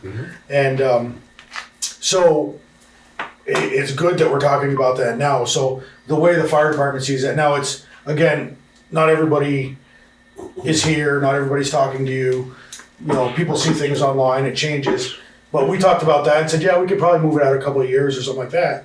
And then we look at the next meeting and it's bumped out 7 years. It's like, whoa, what the hell did they do to us? Excuse my language, sorry. I don't know what the rules are. We can edit that in. Yeah. Edit that. You can beat that. But you understand what I'm saying? Right. Like it was in there, we saw it on a date, and then all of a sudden we said, yeah, we might be able to move it out a couple of years, and bam, it's bounced out 7 years, and we're going. Yeah, because we didn't talk about that. We gotta figure out that bottom. We gotta figure out that number on how much we have to raise. So you've gotta come in. So next year when you come with your budget, you've gotta come with the year that you want or need, not want, need the new truck. You know what I'm saying? And what you're going to have for it. So is it going to be a because you had $500,000 down on that. It was $500,000. You guys were already talking about possibly not having to have it that much. So, I mean, it's one of those numbers that we took out so we could get a real number for this year. And then you guys. So next year we can come in and put it back and try to pick a place. Right, where you need it, and you've got to figure out what you're going to think about getting. How much is it going to be? Is it going to be $600,000? Is it going to be $250,000? It could be what you think it's going to come close to being, and you figure out when you need it, and that's when you come in. And not saying the select board is going to say yes, we're going to do it. It might end up having to go to the town for a vote on it. It's one of those things. But yes, bring in that number next year where you think it should go, and then because we got to start paying for it now. Right, is what I'm saying. So, and I think I just want to run this back because I understand exactly what you're saying. And I want to bring it back to the question of why we don't turn back in money that we didn't use. So it's our feeling, and I think I'm speaking on the feeling of the entire department. And Larry's gonna like kick me or interrupt me if I'm not. But all that extra money we want to set into a capital reserve, and we would rather have the money sitting there ahead of time and say, oh, we don't need it yet, let it sit there and build interest, rather than move it out and then say, oh crap, we needed it 2 years ago. We call that an operating reserve. It's all different terminology. I know last time I was here, we were arguing over terminology. So Right, but so if you want to level out the funding and you have a surplus, you want to carry that over and have that to offset other inclines and declines, right? The mountains you talk about. Yep. So that's for your operating, because we're already giving you capital stuff. Yep. So you don't need to put it there. We'll give you the capital stuff you're asking for, just like we are this year. But you want to keep that 17,000 or 20,000 to level out the hills and the valleys in your operating expenses. I'm not saying you can't have it. I would just say. I think Paul was. Yeah, I was going to say, I think to clarify, so you certainly, obviously, as I mentioned with the peaks and valleys, we need to maintain an operating reserve. But our focus is building those funds, because we see the big expenses coming in a few years that we don't have sufficient funding for. The SCBAs, the tanks that go with them, replacing our thermal imaging cameras, things like that. So those are things that age out, we have to replace, and we're putting those on our plan and putting together essentially what it's going to require, what money we're going to have to put away in order to satisfy those expenses. The capital fund contribution that we put in the FY25 budget is what we thought that we could get to with fundraising based on our history, based on what our plans are, and what our request from the town of Dummerston was. That was not representative of what we need to hit those targets. It is far below that. No, I understand. It is just a number that we thought we could get to, and obviously we're going to show that excess is going to go into that capital fund. So yeah, I think I get that. I think so. The last week's meeting wasn't recorded. So the discussion that was had, who was here? Were you here? So Larry was here, so Larry can vouch for this. The discussion was had is that you guys are going to publish your capital fund, which you have, which is great, and you're just going to come ask for what you need in your capital fund every year. We've posted our operating fund. Yeah, so we haven't done our capital plan yet. So our capital is Well, it's published online right now. Not our capital. Just their operating. Okay. So yeah, this is something that we started very recently because obviously, as you know, with the leadership change, we're approaching things more openly internally and externally, and so that process is putting this together from scratch, which is precisely why we had some items that I think you guys flagged as they look like capital. They typically would be if we had a fund for them, but we had immediate needs, and those things have to be bought with your real-time revenue. But that's why we're looking to the future, making sure that we put this plan together. We know what we're going to need, when we're going to need it, what we're getting quotes for expenses, so we know what it costs today, and then of course we'll account for what it's going to cost tomorrow, and that'll give us a number. That'll give us what we need to put away every year to make sure that we hit those needs. We can satisfy those needs. And as Leon mentioned, we want that to be a relatively level amount. We don't want this noise. We don't want to be, asking for too much one year and not enough the next year. We want that to be smooth, so we're putting this together. But that what we've shown for 25 certainly does not represent a number that satisfies that need. It just meant it represents a number that we thought we could get to based on the total complement of revenue that we have. The revenue from known fundraisers and the revenue that we were asking for is an appropriation from the town of Dummerston. I think they're I need a little nap, if you don't mind. Yeah. Okay. I think this has been good. Okay. I think it has. What about you? Well, I think it's been good. I said, we're just going over everything and talking about it. We haven't agreed to anything. It's just we're just trying to learn each other and and get things on the right page. I'm thinking that we're gonna start this process a lot earlier next Yeah, year. how about March? Yeah. Hey, Paul, are you good for starting this in March? Yes, absolutely. Just, Zeke wants it just after he gets done. Yeah. And that, you guys spoke on that, what is your we wanted to know what your operating is, and I think Paul gave that to you minus fundraising expenses at the 110 and change mark with inflation. He gave it on to you in one sheet. Yeah. Cause you had asked him to, cause that 101,968 is what we're expecting to do this year, 24, less fundraising revenue. So that inflation brings 25 up to 110, so that 101,968 was even shy of our complete operating budget, let alone capital needs. Which is now, what we put forward, given the back and forth and given, the likely outcome and what we're, essentially what our revenue complement is going to look like for next year. The version of our budget that is out is on our website, and that I believe we shared recently is our whole FY25 proposed operating budget. Obviously, as a department, we're going to have to now react to, a different, and that's what I was going to say earlier, and it's like, I want to get it out now, that part of the miscommunication, I think, is none of us as individuals, or even as a non-quorum representation of the department's board, can agree to anything without the department, quorum as a whole, agreeing to everything. So while we may verbalize some level of support for it, we do have to go back and get official support from the membership. But when it comes to this, this budget, obviously the FY25 proposal that we have out there has a certain revenue expectation.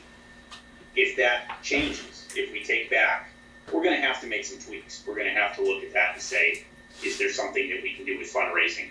So our proposal may have to be adjusted between now and what becomes final. That'll be a conversation.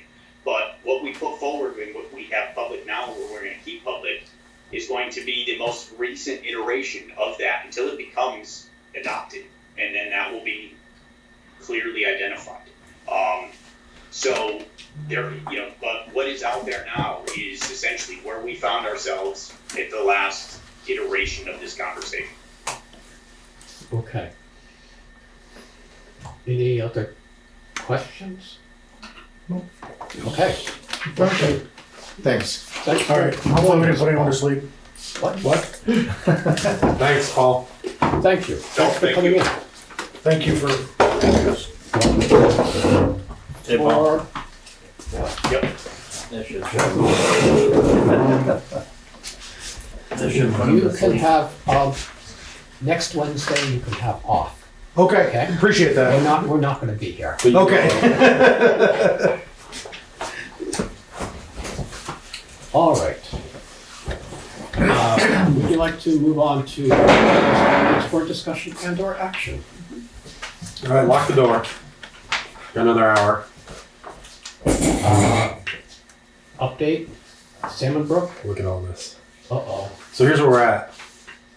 We have till February 22nd to submit the package for the funding. So there's one property. I guess I'll take care of it. I've worked with, there'll be a couple things I need to be able to touch Charlotte. So, but basically where we're at is we need to send this to him. And what that commits us to is not spending any money. It just keeps the money. They're like, okay, you accepted it. Okay. And it accepts all the money they offered for all 3 plots. We only use whatever one we need. So it's just one plot. So once that's done, they'll get back to us. And I've signed by Charlotte as the responsible person to, do whatever. They'll come back. They'll say it's approved. It's a different form. And at that point, we would go out and have an engineering plan come up with. And they gave us about $20,000 to do that.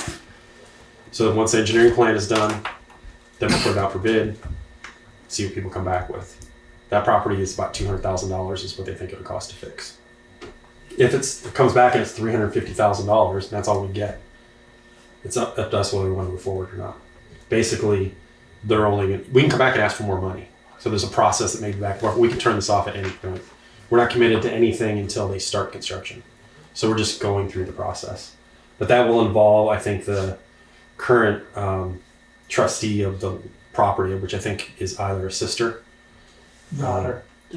It's not the daughter. I've been talking to Samantha. It's somebody named Kate, somebody I'm in contact with. So once it went through probate, she's the executor. I can't say executor. So she's the one, and she's like, yes, we will spend the money to do it. Oh, okay, yeah. But at some point, we will have to sit down and figure out if we have to set $150,000 aside to pay them, which they'll immediately give back to us. Right. And probably have her put the other 50, her part of it, into escrow somewhere. So we've got that. But that'll be something in the next few months we'll deal with. So really, it's just the application. I don't think anybody here needs to sign it. I'll have Charlotte sign it. The rest of it is just, who's the administrative person, who's the program contact, who's going to oversee day-to-day operations. I'm going to put Lewis. He said, with just in case, once the contract is signed, you can always go back and say, I want to change this name, right? Because me standing out there looking at somebody put rocks in a wall, one's not going to happen. And two, I have no idea whether. You might as well just have a pig look at her stopwatch. So I'll take care of that. Okay. So maybe once this is done, at some point we may, I don't know how to go about talking to about the escrow, but we'll figure that out at some point. So there you go. I think that's. Am I missing anything? I think they're going to extend the funding out to January of 25. So once we get this in and lock it down, there's time for them to do the work. That's it. Shocking number of forms for a government program. Well, Thanks for putting the light on that. The USDA guy, Mike has been very helpful. He's like, put this number here, put this number here. These numbers must match, or they'll get sent back to you. I'm like, okay. So hopefully work out. All right, that's all I got. Great. See? Okay, update on the DRB hearing, town right of way. The traffic jam. So I think I sent an email to everyone that the map that we had received had yellow marker, and I couldn't figure out, okay, so what are they changing?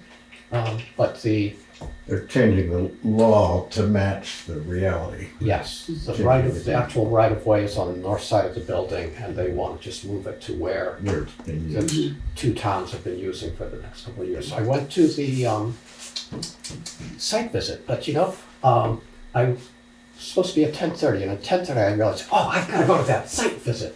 And It was over. I got there, I live about 2 minutes away. 2 minutes away, 3 minutes because it was snowing a little.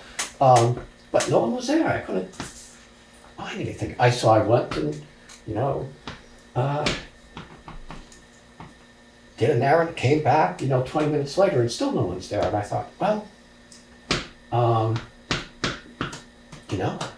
I guess I missed the boat. Or, the boat sailed without me. I don't know. The boat's still in.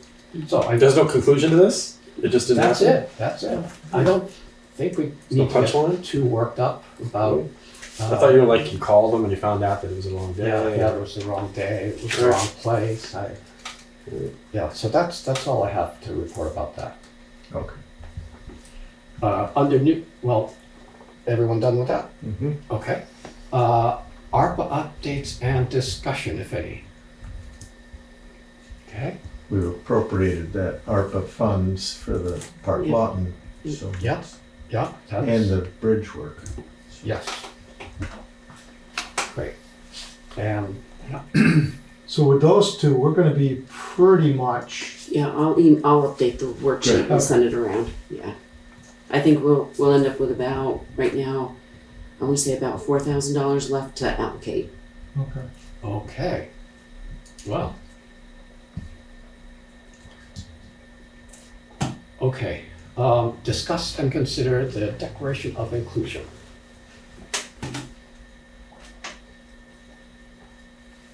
Well, to start things off, I'll move that we adopt as town policy the Declaration of Inclusion as presented by Catie Berg.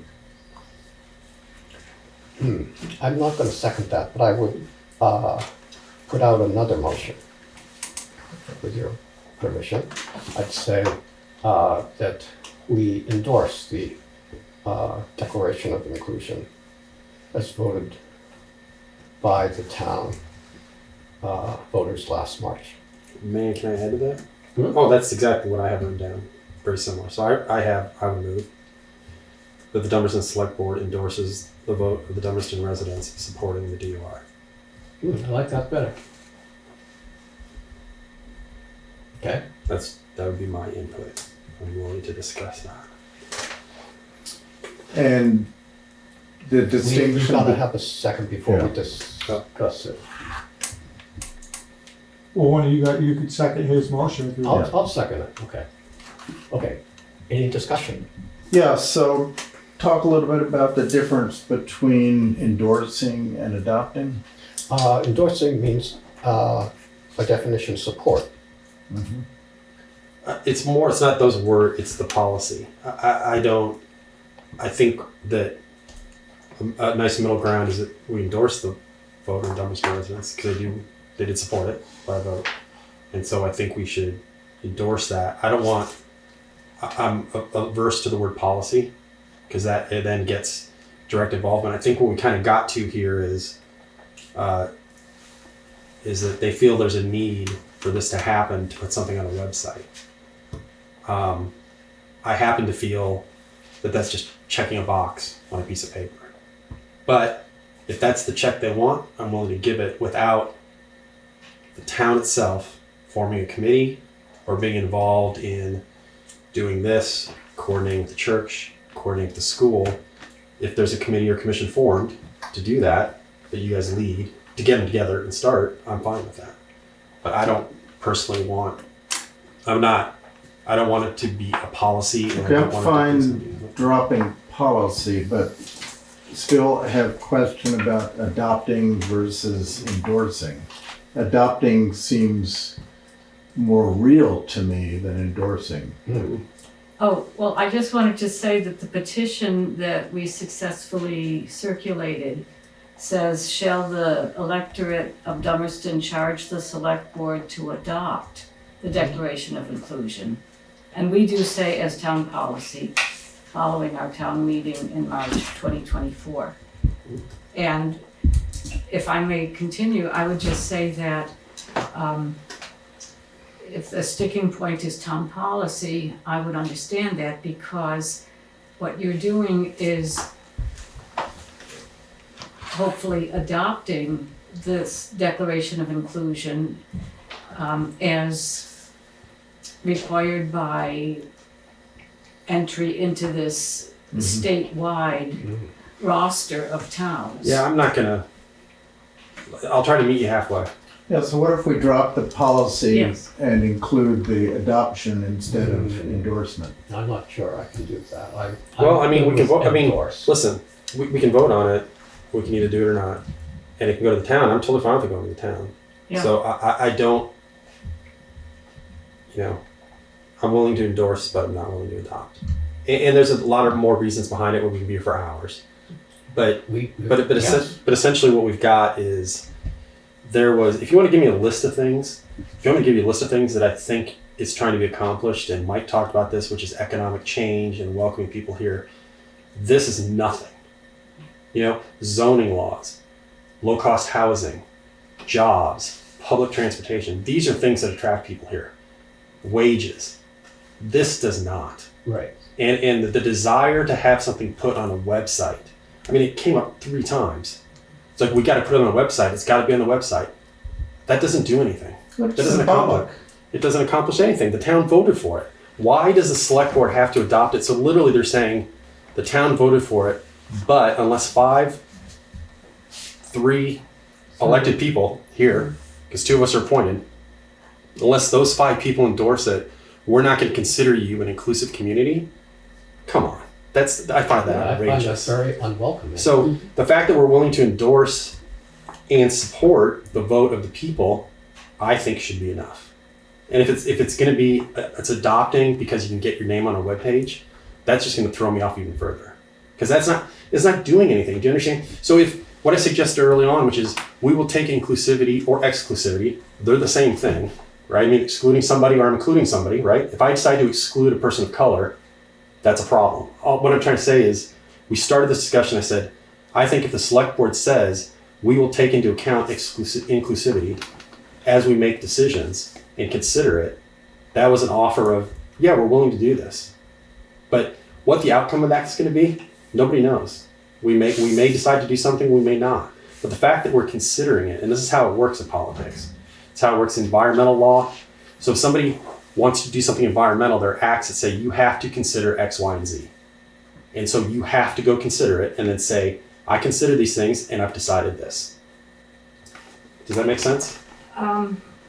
I think you may be overthinking this. I mean, here we have a statewide instrument showing welcoming towns. The idea being, along with Governor Scott's proclamation. I got all that. Okay, What you're saying is we're not inclusive because 3 elected members and 2 appointed members of the select board decided not to use the word adopt. But we have a vote that says the town is in fact inclusive based on what the citizens want. So why is that, believe it or not, exclusive? I mean, it's basically the same thing, and it's the more I kind of really came into this meeting with an idea that let's meet somewhere in the middle, but there is no middle, right? The position is we want to be on a website, and either you do this or we take it to the people. Well, for me, take it to the people. I'm perfectly fine with that, but I'm not going to be manhandled into this because of the word adopt. But we can vote on it. If it passes 3-2. I'm fine with that. I'll walk away. You know. Well, adopt is what the town people voted for last year, to adopt it. And so now the non-binding resolution is to charge the select board to adopt, following town meeting, the same words that were used last year. So, and so if we do, what's going to happen? If you adopt? Yeah, what's going to happen? If the town residents vote No, even for if we adopt now or the town votes for it, what happens next? If the select board were voting to adopt this evening, I think it's on the table now, then I mean, it'll be in your minutes and I will report to the... Ms. Berg, listen, I don't care about the website. Do you not get this? I want actual action to happen. I want things to change so that people can come live in Vermont. The obsession with putting something on a website, having said in this meeting that once it's done, even the founders said that, once it's put on the website, if you guys don't ever do anything else, that's fine.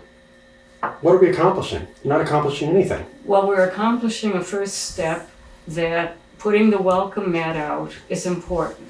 It's on the website. Pardon me? On a website, right? Yes, We'll list it on a website. Okay. This is the instrument we're considering right now about being welcoming. And it's something, as I said, the governor endorses. We get that. Right. What I'm trying to ask, and I'm not going to get anywhere, so we can. This is the last thing I'll say. You have no step after the first step, and the first step is literally a blank piece of paper that means nothing. Your first step is to put it on a website, and what I keep asking, and nobody can answer this question: what's the next step? And the only thing I got was you don't have to do anything. The next step. Well, we are not given the authority to make these decisions about housing, etc. What we are doing is we're garnering. But we are. We But have zoning laws, right? The select board is, and then we, if it comes up to town meeting. Right. That's true. So that's something that, I praise your interest in wanting change. Mm-hmm. Yes, to have affordable housing for people, and I don't mean affordable with a capital A, but housing that middle-class people can afford. Why not low-class people? That's fine also, but it sends people running, and I'm not. But you want to be welcoming, but you just said it sends people running if it's low-class housing. So that just, to me, that's housing. Low class. Low-cost housing. I am not trying to be controversial right now. So what I'm saying is, if you want housing that is affordable to people, then yes, that's something for the town to discuss, town planning, whatever, absolutely. And then for people who are supporting a declaration of inclusion, I do think that there can be a committee. I can't speak definitively because Dummerston Cares has not discussed it yet. That will be on the agenda tomorrow. But what I envision and what I will promote tomorrow at the meeting is that one of the board members choose to be the liaison between Dummerston Cares, the sponsor of this, and the select board. And that communication continues and that people who are interested can review bylaws, can... May I interrupt you? I thought earlier you were talking about possibly Dummerston Cares would sort of take this on, have one person to take it on and get, people who are interested in joining and promoting the declaration. I didn't hear anything about a liaison to the select board before. Well, and I think it'll be a different select board in March, but whether the select board then decides to do anything will be up to them. We can't force or make the select board that's voted in March, do anything. I understand. Yeah. Well, when I say liaison, I mean someone who communicates from Dummerston Cares, that board member who is taking on this task to work with the declaration, to communicate with the select board. It's in one of the implementations that any action toward expanding equity and inclusion be communicated to the select board in periodic reports. So Okay. Wasn't there many years ago an ad hoc sort of volunteer committee that formed for traffic? It was a traffic committee, and it had nothing, supposedly it had nothing to do with the town. Right. But in fact, once a committee is formed to deal with town issues, it does become a town committee. And it would have to fall under all of the auspices of anything to do with the town or open meeting laws. It doesn't matter that it's just volunteer. All the committees in town are volunteers. So I don't think that to say that Dummerston Cares is going to form a outside committee, it becomes a town committee. well, Dummerston Cares is already a committee within the town, But not the town government. but not the town We don't government. appoint members to that, do we? No, we do not. There's No, we do It's not. It's a complete, 501c3 organization. yes, like. So they don't have to comply with open meeting law as a 501c3. But if they create a committee that's reporting back to the select board, then they become just like any other committee in town. I would say they're not, I don't, if I were still going to be on the board, I would say, no, we wouldn't have that sort of relationship. If they have, they want to have a, old home day to promote this next summer, they could come and, during public comments, they could tell us they were going to have a potluck. But the idea behind this DOI is that they review town policy. But they could do that now. Yes, they can. They They can do that all on their own. as a Because private it's a public citizen, I record. can do that. Of course, yeah, so they can do I can- all. I can- Exactly.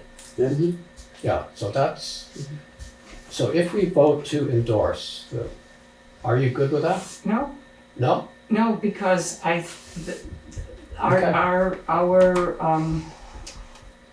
our petition says that we charge the select board to adopt. Okay, And so this adoption is what this requires on the website for the town, and that is the standard that Dummerston Cares is going to. And Todd, I understand that you want action, you want things to change, and so change comes very much, I think, from the people of town.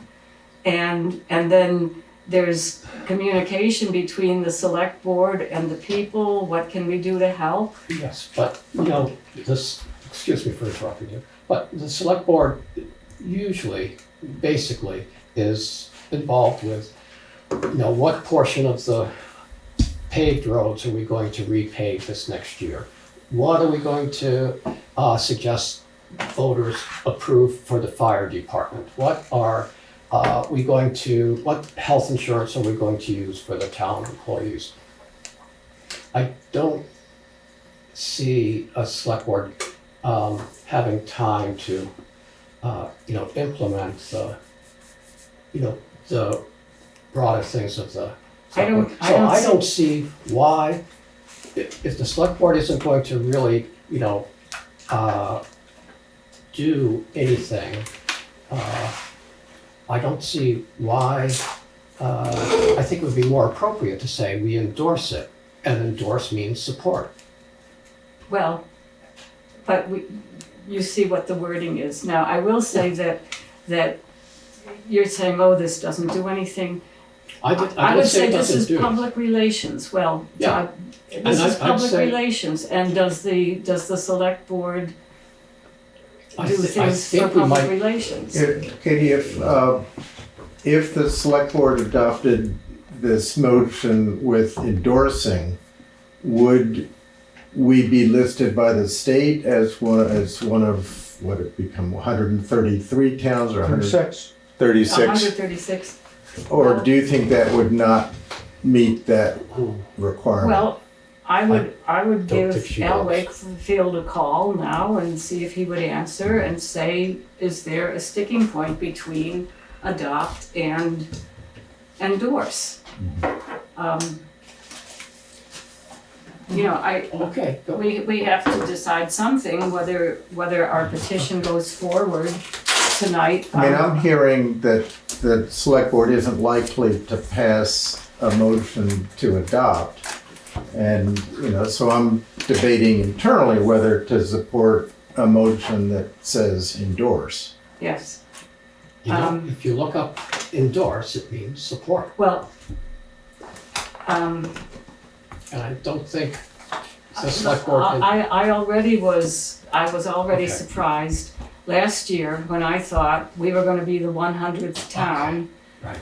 All right. If you make the call, we'll go with some other business and keep going here, because I'm going to need a nap soon.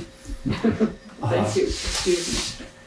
All right. So we have a motion on the floor, and we'll table that for the time being. Let's see. Do we have anything else to do? Oh, right. There's that budget that we have to... Right. That's on here? Yeah. Review and approve FY25 budget.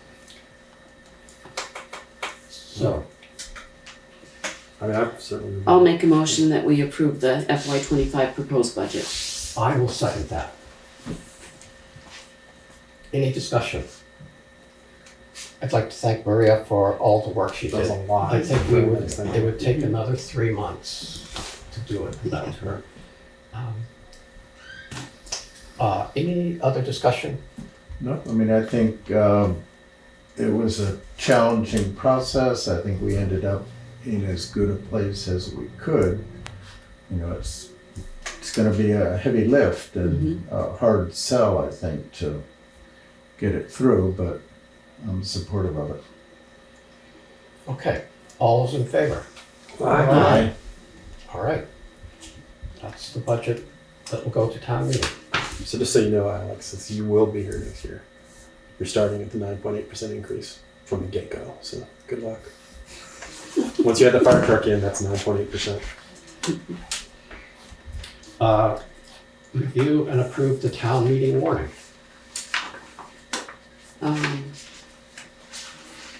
Can we do that until we hear from Catie? Good point. Okay. Let's see. What else could we do? Investing farmland. Let's talk about that. Let's talk about that. I thought it was a good idea. I thought you had some sway. What's that? I thought you had some sway. No, nothing? Just got shot down. Is that what happened? No, No. no. What got shut down was reducing the allocation. Right. But that was part of the goal was to. No, I think there was support of investing, not in stocks though. They wanted. Oh yeah, of course. Right. You know. Well, so what's secure. so if Monies comes out again next year, do we have some record of the last 5 years or 6 years of funds that have been expended each year?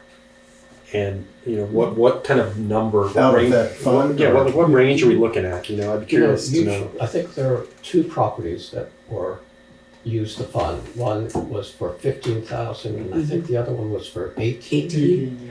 And a little bit toward the latest one for the appraisal. Yeah, 3,500 for the appraisal. And that's over some number of years. 20 years. Right.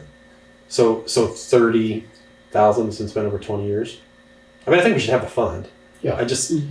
I like the fire department. I'd like them to come in and tell me why they need more than 50 sitting in the hole. I think you brought up earlier the idea of, okay, right now the fund is, about 44,000, 43,000. If we add another 5, get 48. And then I'd say, that's it. If we use it, if they use 15,000, 18,000 for conserving a farm, then the following year or years, or we maybe build it back up. a couple years. I was gonna say you could do it over if it's been 20 years and it's only been, $30,000. You got quite a few years to make up that. Yeah. Right.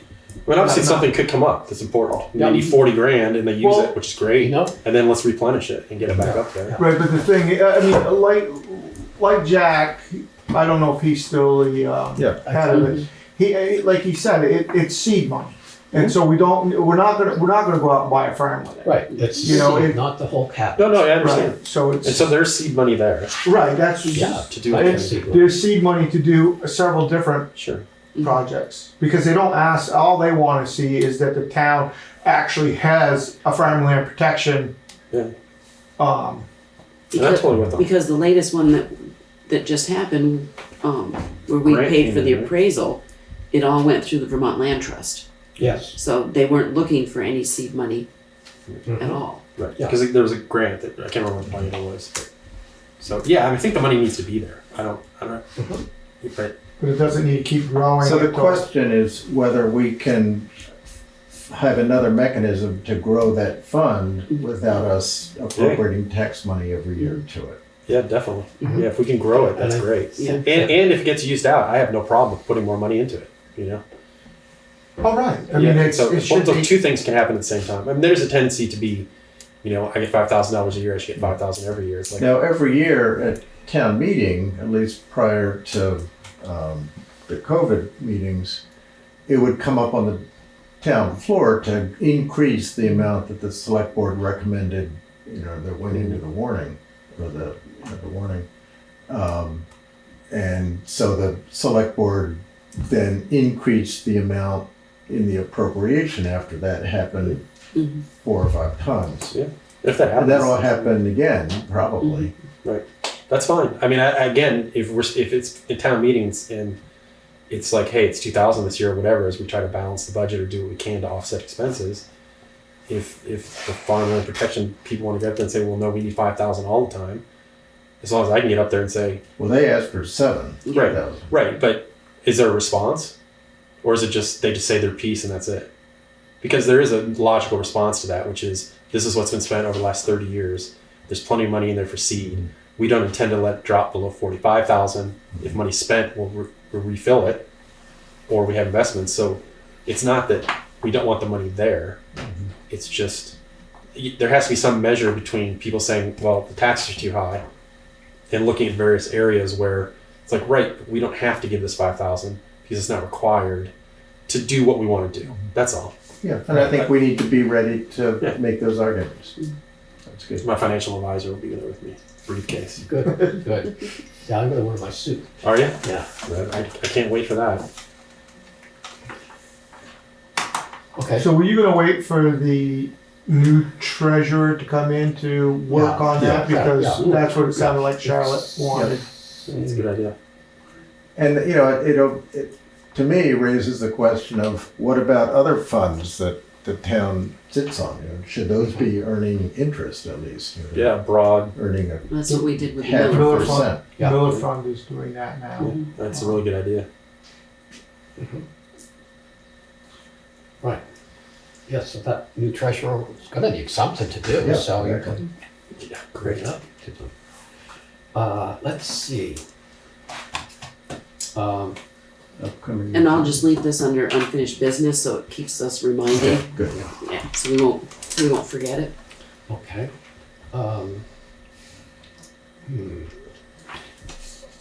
Let's see, what else do we do here? We could recess here. If you No, keep going. That requires something to be done. Well, we're done except for the warrant itself. Yes. I mean, at some point, we've gotta take a vote. Yep. So now we're, at this point, not meeting next Wednesday, right? No. No, No. the calendar looks No, clear. wait, tell him, yeah. Yeah, Oh, yeah. Yeah, of course we are. 6 o'clock. 5 o'clock. Oh, 5 o'clock. Yeah. That's why you missed the site visit. Yeah. Right. Yeah. Did you show up at 10 PM? No. I didn't dream of it by then. It's labeled Dummerston DOI. There's 3 files: audio, video, and meeting. Okay. Yep. Yeah, I know. I mean, Katie's not here. Oh, good. She comes. Okay, let's see. We're all waiting. Poised. Yep. Take up our seats. Okay. What's the word? Oh, I spoke with Al. Yeah. And I had told him that I understood the wording to be the select board endorses and supports the Declaration of Inclusion as adopted by the electorate on March 7th, 2023. Yes. I think that was the motion. Pretty much, yeah. Yeah. And Al says, that's good. Great. Well, let's go. Let's do it. Okay. So we have the motion on the floor. Second. Any further discussion? Okay. All those in favor? Aye. All right. Aye. All right. No. No. Okay. 3 ayes, 2 noes. Okay. Wait, that is dependent on we're going to withdraw the petition. Okay, and I just want to write this down and read it again. The select board endorses and supports the Declaration of Inclusion as adopted. The Dummerston Select Board Okay, yeah, endorses okay. the vote. Well, endorses and supports. It supports is coming up. The Dummerston Select Board endorses the vote of Dummerston residents supporting the DOI. The vote of Dummerston Dummerston. residents supporting the DOI. Well, it's the electorate, isn't, I mean, they had to vote. Do you want to be more precise? It's fine. They were registered voters. What do you have? I have Dummerston residents as opposed to Dummerston electorate. I think we could. I mean, what she's doing is,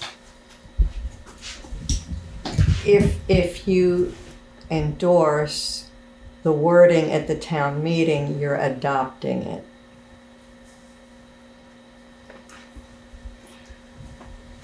Well,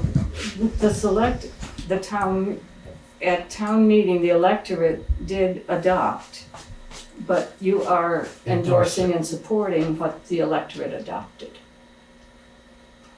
So you might as well be adopting. No, that's a different.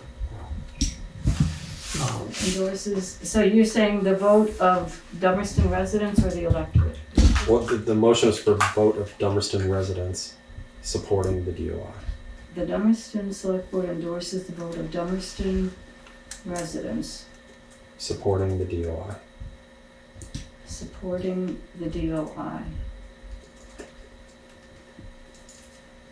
Now, do you want to say the date when that was adopted? I'm fine with that. I don't know what date it was. March 7th. March 7th. Dummerston Should I endorses. know that?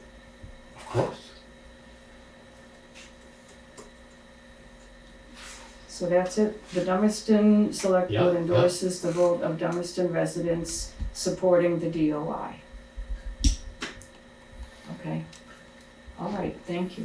Okay, and you'll be in touch with the town clerk to, or we're going to approve the warning now, so you are formally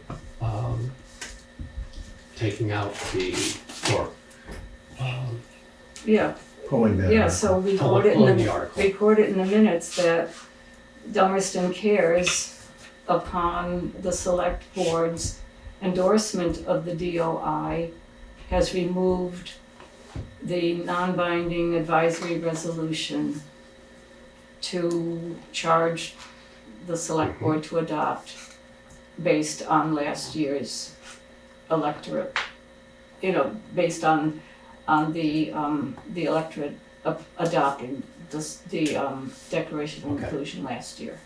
Okay. Good, so we need to move on the Yes, we can. warning. Okay, Okay, the warning. thank you. Thank you. All right, Here's the one. okay. All right.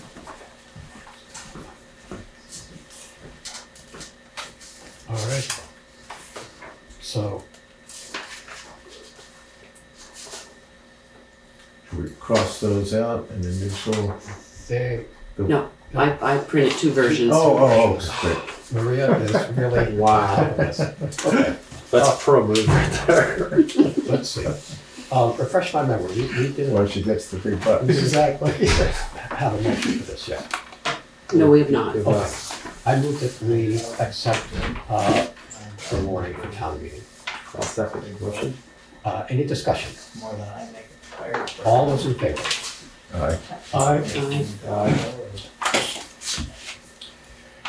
Is there any other new business? I'll make a motion, we adjourn. Second. And